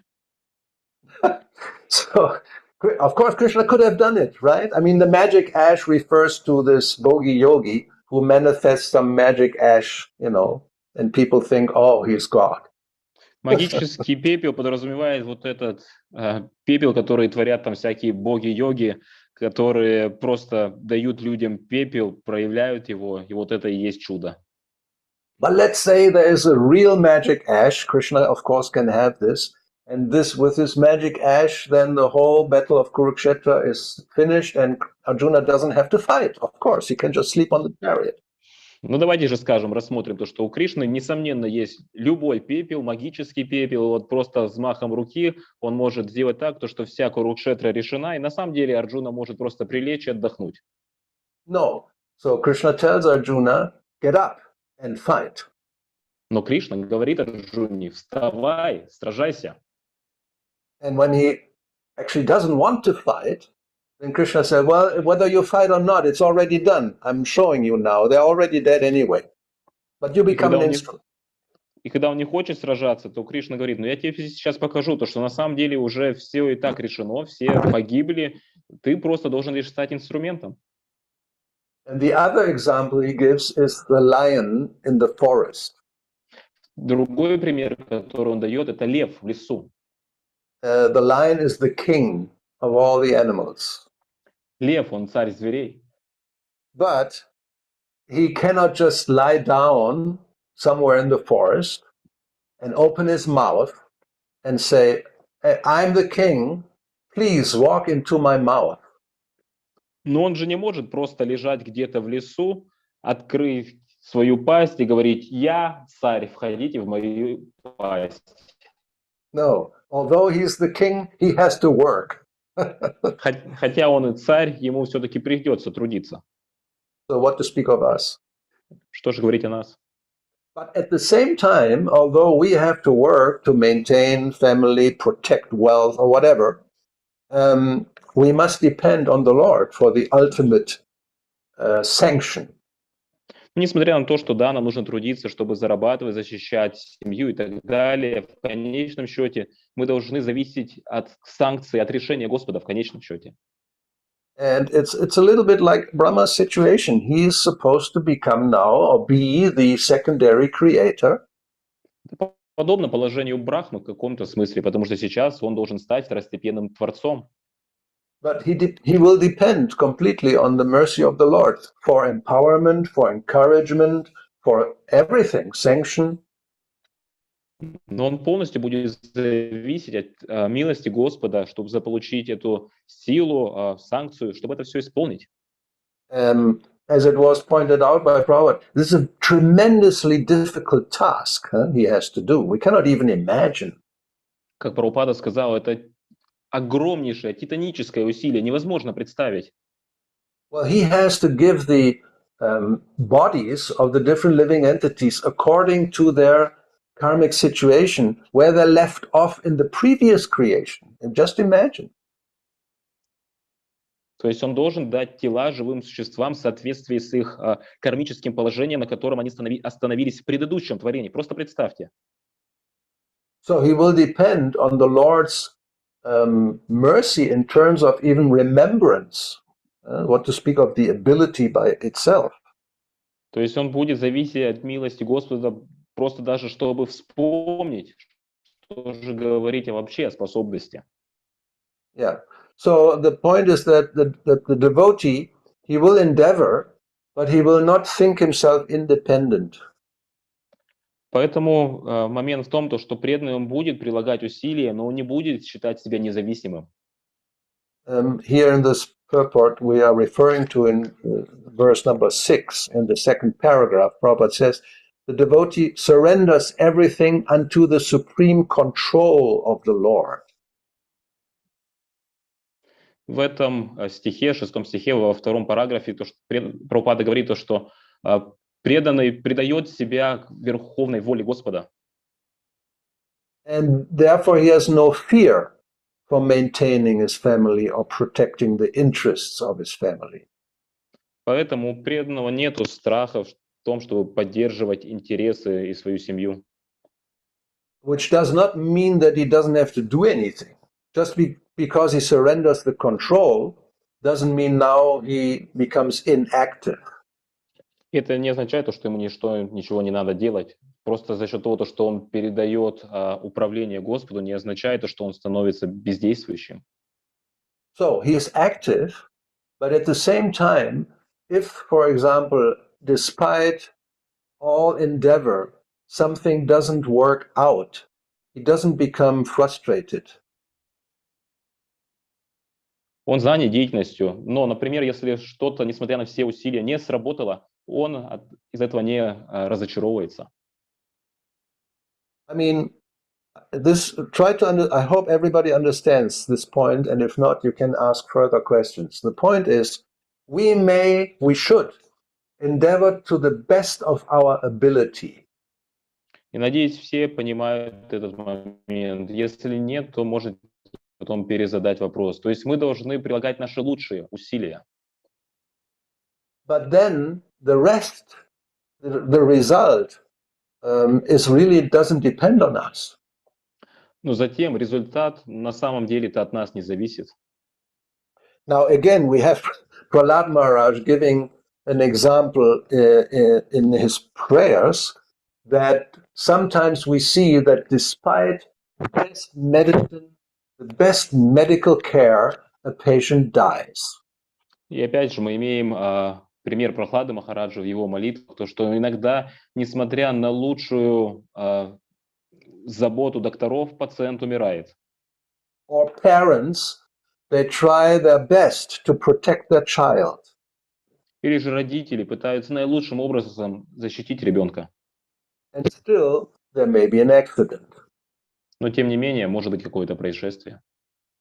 Or a boat on the ocean, on the sea, it may be very well constructed, like, you remember Titanic was supposedly unsinkable, the best ship ever, and still it sank. Или же лодка в море, как, например, тот же Титаник, который считался непотопляемым, но тем не менее все-таки утонул. So in other words, we may try our best to accomplish something. Другими словами говоря, мы можем приложить все усилия, чтобы что-то исполнить. But we are not the ultimate controller. Но мы не являемся конечным управляющим. And despite the best plan we had, we put all our intelligence and everything in there to make it happen. And if it doesn't happen, what can you do? Несмотря на то, что мы разработали самый лучший план, приложили весь разум, ум туда, все усилия, и это сделали, но не сработало. So now, of course, here the Prabhupada speaks about the pure devotee, not a casual and not even an ordinary devotee. И здесь, конечно, Шрила Прабхупада говорит о чистом преданном, не там простом преданном, расслабленном преданном, а о чистом. Because he's completely surrendered. So then if he tries his best and then something is not working out, he will not resent. You know this word? He is not resentful. He doesn't fault the Lord. Oh, I'm your devotee. Why didn't you not do this or do that as I wanted? И так как чистый преданный, он полностью предался Господу, и если приложил все усилия и что-то не сработало, он не начинает сожалеть и винить Господа, то, что это почему так не произошло, почему ты это не позволил. Like, for example, Sudama Brahmana. He was very poor. Как, например, Брахман Судама, он был достаточно бедным. He didn't mind really. He didn't protest that, oh, Krishna is my friend, he is the husband of the goddess of fortune, why am I poor? И вот особо не заботило, он там не протестовал, то, что Кришна мой друг, он супруг богини процветания, почему же я бедный? But then his wife said, well, why don't you go? So finally he went, you know the story. So the point is, the devotee may be very rich or he may be very poor. He doesn't really protest. He depends on the Lord. Затем, конечно, его супруга запротестовала, почему тебе не пойти, и он отправился. Ну, то есть вы знаете эту историю. Ну, а так, преданного, богатый ли он, бедный, его это особо не заботит. Он зависит от милости Господа. Okay, I hope this answers the question. Надеюсь, это ответило на этот вопрос. Следующий вопрос от Анжелики. Большое спасибо за такую глубокую лекцию. Можно ли на раннем этапе пробовать молиться Господу своими словами? Как правильно составлять такие молитвы или лучше пока повторять молитвы Ачарья? Next question, Maharaj, is thank you for this wonderful class. On the early stages, should we try to pray to the Lord with our own words, and how to properly conduct such prayers, or is it better to repeat the prayers of the acharyas? Nice question. Хороший Both. вопрос. И то, и другое. Generally, I mean, I think if we look for, we will find a prayer that corresponds to our own, what we would like to pray for. Обычно мы сможем все-таки найти такую молитву, которая будет соответствовать примерно той молитве, которую мы хотели бы произнести. That supposing that we are praying for something spiritual, not material. Но это подразумевает то, что если мы молимся о нечто духовном, нематериальном. I mean, if we have material prayers, that's a little more tricky. Если у нас материальные молитвы, то это немножко уж по-другому. That's the typical prayer, as Prabhupada says, in Bengal, people go to Mother Kali, Mother Durga. Please give me wealth. Please give me health. Please give me love. Please give me this. Please give me that. Типичная молитва, как Прабхупада говорит, что в Бенгалии люди идут молиться матери Кали, матери Дурги, и говорят: пожалуйста, дай мне богатство, дай мне возлюбленного, дай мне то, дай мне все. Yeah, this is the idea of, you heard this, we heard this today also, the order supplier. Это вот такая идея того, как мы сегодня слышали, это тот, кто выполняет указы, поставщик. Yeah, Krishna is not Amazon.com personified. Кришна не является олицетворением Amazon.com. You just click whatever you want, and then it becomes delivered to your door. То, что вы там нажали на кнопочку, и это доставляют к вам к двери. This is not the idea of the pure devotee. I mean, that's just a Sakama devotee. Yes, casual Sakama devotee. They may pray like that. Это, да, идея обычного, такого расслабленного сакама, преданного. Он может размышлять, молиться подобным образом. And sometimes it may be that Krishna will fulfill such desires. И иногда, может быть, Кришна исполнит такие желания. But that's the symptom of that the person who prays is actually not very much advanced.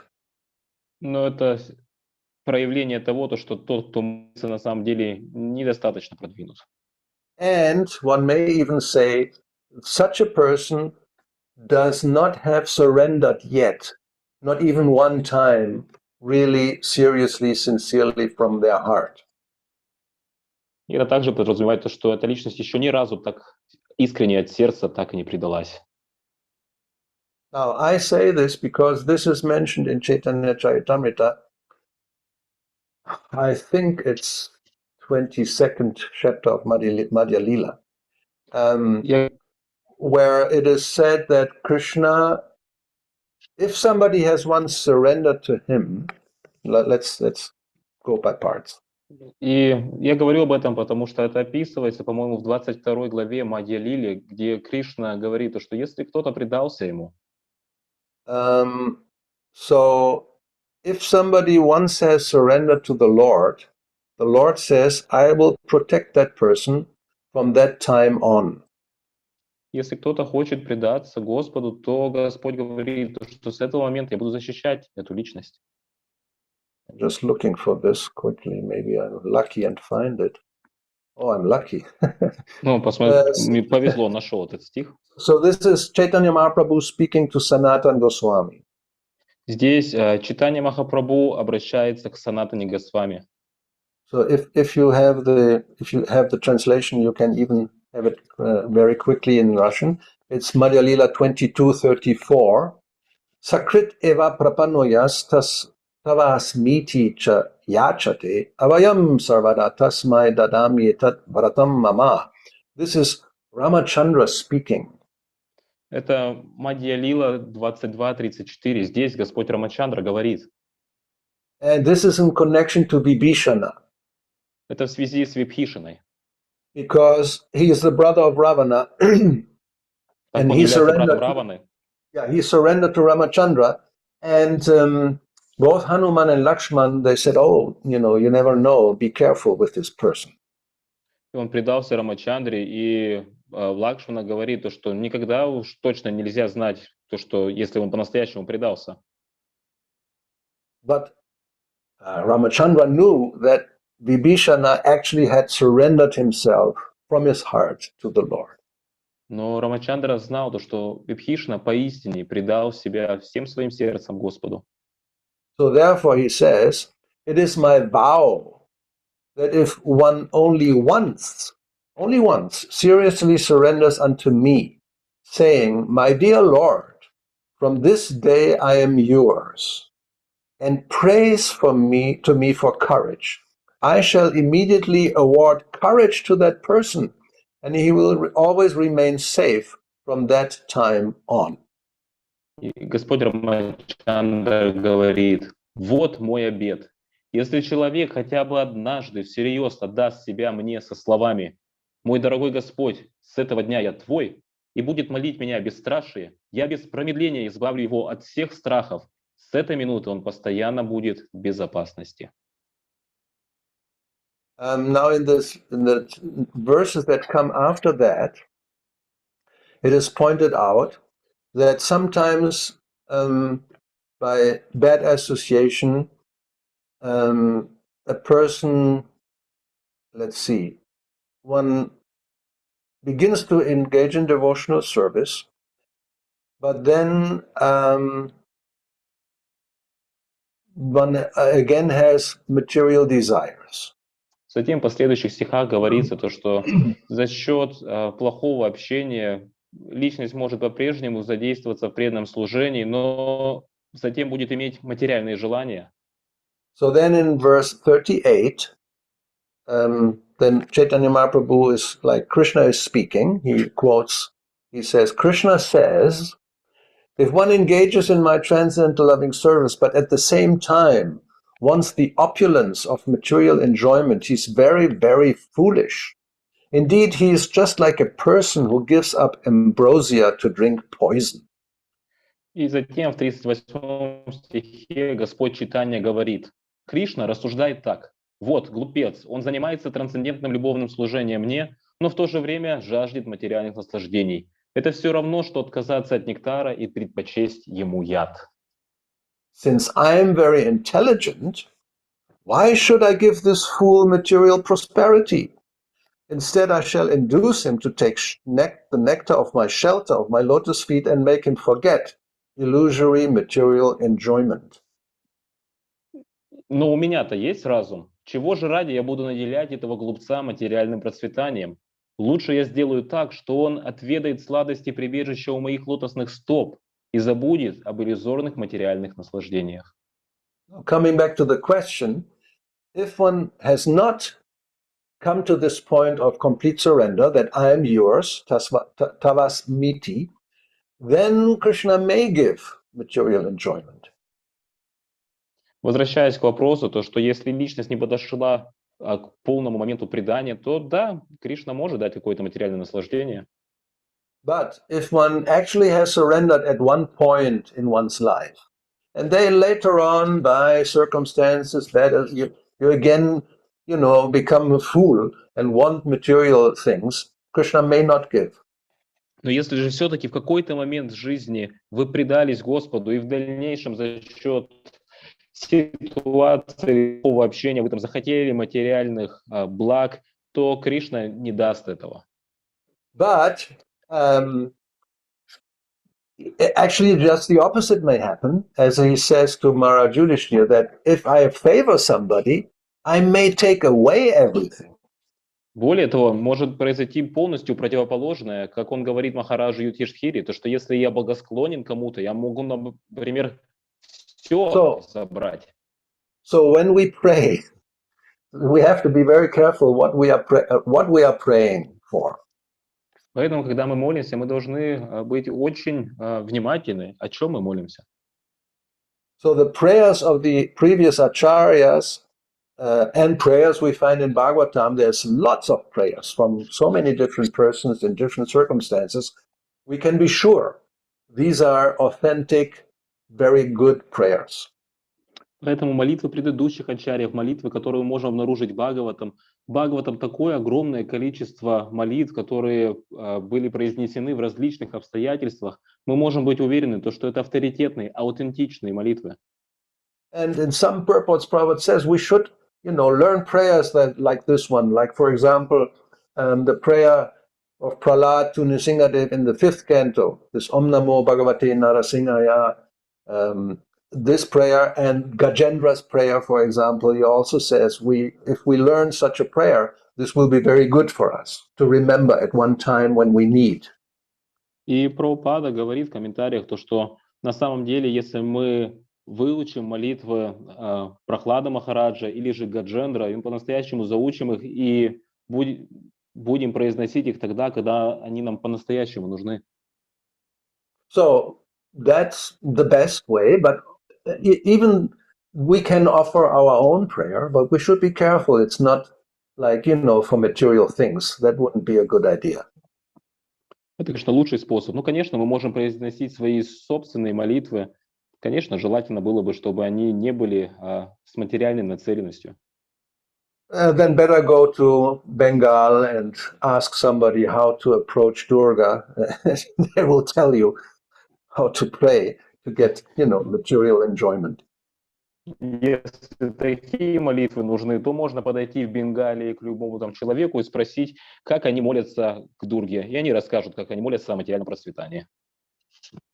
Yes, the big mother. You go to your mother. Oh, I want this, I want that. And the mother probably will give. Ну, то есть, как вы молитесь матери. То есть, мама, хочу то, хочу сё. Мама, скорее всего, даст. But she also has a stick, so you have to be careful. Но она также имеет палку, поэтому будьте осторожны. Yeah, trident, So Попробуйте. anyway, I think it should be for your own prayers.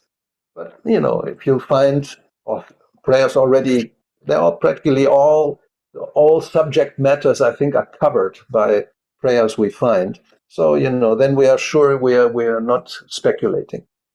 Ну, скорее всего, почти все уже различные темы покрыты теми молитвами, которые мы можем обнаружить в Писании. Поэтому мы можем основываться на тех молитвах, чтобы проконтролировать тот момент, чтобы мы сами не спекулировали. All right. Так, следующий вопрос. Харе Кришна, примите, пожалуйста, мои поклоны. Возникло несколько вопросов в комментарии 11 стиха, в котором говорится о том, что каждое живое существо имеет врожденную склонность к определенному виду трансцендентного служения Господу и привязанность к определенной форме Господа, то есть сварупе ситхи. Получается, что важно знать свои сварупу ситхи и вид служения, чтобы развивать привязанность к Господу. Тогда как живое существо узнает эту сварупу ситхи и вид служения? Насколько это знание может помочь в духовном развитии? Или это уже для более продвинутого уровня преданности? Благодарю. Hare Krishna Maharaj, please accept our humble obeisances. We have several questions in regards to the purport of 11th verse, where it's mentioned that every living entity has that already inborn tendency to a particular type of transcendental service to the Lord, and that attraction to that particular form of the Lord, meaning Svarupa Siddhi. Therefore, is it, just one second. Is it important to know one's Svarupa Siddhi and the form of service in order to develop attachment to the Lord? And therefore, how the living entity will be able to find that Svarupa Siddhi and the form of service? And how would this knowledge help in the spiritual development? Or is it already for a very advanced level of devotion? Thank you so much for explaining. Okay, at least it was not questioned whether this is true or not, because that's another topic, which is also being discussed on the internet. По крайней мере, это не вопрос о том, правда это или нет, потому что это уже совсем другая тема, которая также встречается в интернете. You know, the bhakti inherent or inherited, you may have heard or not. Don't ask me about it. But here it's very clear. Prabhupada says, you know, it's there, right? It's inside. То, что да, конечно, кто-то там говорит, что бхакти находится внутри, или мы его заполучаем, но здесь Прабхупада ясно говорит, что бхакти внутри. He says, each and every living entity is originally attached to a particular type of transcendental service because he's eternally the servitor of the Lord. Он говорит то, что каждое живое существо изначально привязано к определенному служению, потому что он изначально является слугой Господа. Now, probably you have the purport in front of you, so because I will read from there and then comment, it's very clear. Now the question is how do you know, how you come to know what is this inclination? И то есть все-таки вопрос, то есть как узнать, какая же это все-таки склонность? Before he says, by this bona fide hearing process, you have to really give attention to the words. And you know, first of all, there's a bona fide hearing process. То есть нужно нам проявить внимание к словам Прабхупады. То есть здесь он говорит авторитетный процесс слушания.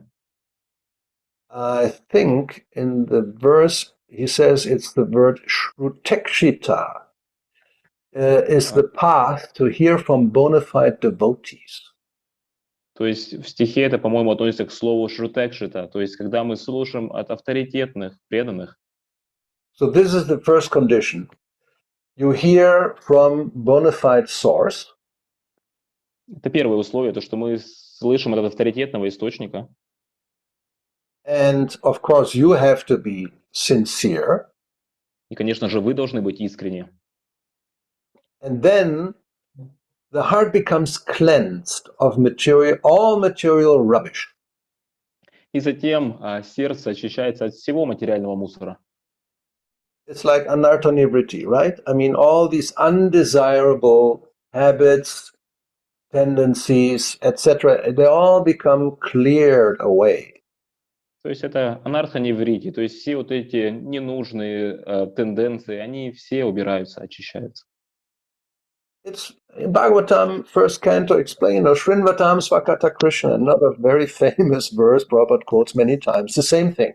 Shrinvatam Svakata Krishna, Punya Shravana Kirtanam, Hridayadantaksto Abadrani, Vidunoti Suritsatam. That by Shrinvatam already means somebody who is eager to hear. I mean, the serious, sincere, he wants to know, he wants to hear from the authentic source. То есть это известный достаточно стих из Бхагаватам, Прабхупада много раз его цитирует, Шринватам, то есть когда личность искренне хочет услышать из авторитетного источника. So then it's Shravana Kirtana, there's hearing from Krishna Katha, okay. Then what happens? Hridayanantaksto abadrani, all these inauspicious things, what is called here material rubbish, all this will be cleansed away.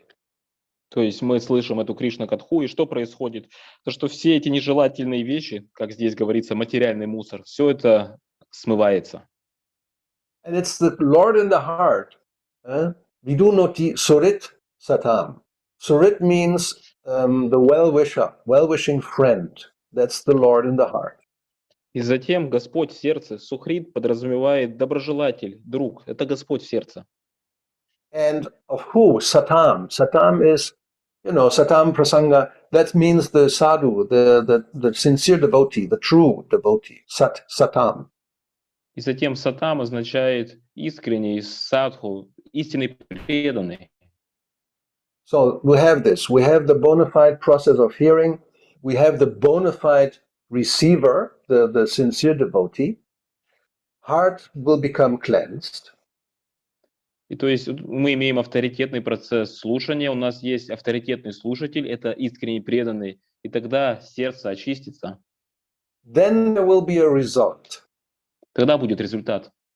So what is that? Каков же он? Here is Prabhupada says, one becomes attached to one of the many transcendental forms of the Lord as described in the Vedas. И Прабхупада здесь говорит, то, что в таком случае в результате этого преданного развивается привязанность к одной из вечных многих форм Господа, которая So that описывается в means Ведах. when you hear about Krishna's pastimes, in that condition, you're purified, it comes from an authentic source. То есть, когда вы слышите о играх Господа, при этом условии, то, что вы очищены, и вы слушаете это из авторитетного источника, So there may be a natural inclination to like some pastime more than the other. тогда будет естественная склонность, то, что нам нравится одна лила игра больше, чем другая. One may hear about Mother Yashoda, dealings with Krishna or his friends or the gopi or whatever, the cows, and one may have a natural inclination to one of these relationships. Кто-то может услышать о взаимоотношениях Яшоды, Кришны или мальчиков-пастушков, коров, гопи, и у вас будет естественная склонность к чему-то. And that, in another part, Prabhupada says the same thing. This may indicate our relationship with the Lord. И в другом комментарии Прабхупада говорит, что это может указать на наши отношения с Господом. Here he says that this particular attachment is invoked by the practice of regulative devotional service. Здесь он говорит то, что эта определенная склонность, она проявляется за счет практики регламентированного преданного служения. And this attachment for a particular form is called Swarupa Siddhi. И эта привязанность к определенной форме называется Сварупа Сидхи. But we should know this is not, a very cheap or easy thing to attain. For sure not. И мы должны знать и понимать, то, что это не что-то там дешевое и простое, что легко достичь. This will only happen when the heart is really cleansed of all material desires. Это произойдет лишь тогда, когда сердце поистине чисто от всех материальных желаний и привязанностей.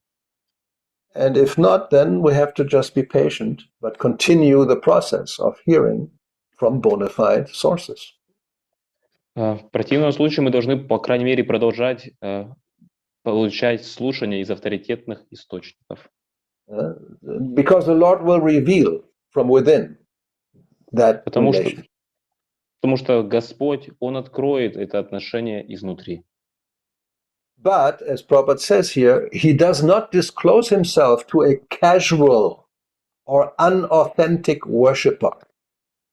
Как Прабхупада здесь говорит, то, что Господь не открывает себя расслабленному или же несерьезному поклоняющемуся. Well, I hope this answers the question. Надеюсь, это ответило на вопрос. Есть ли еще вопросы?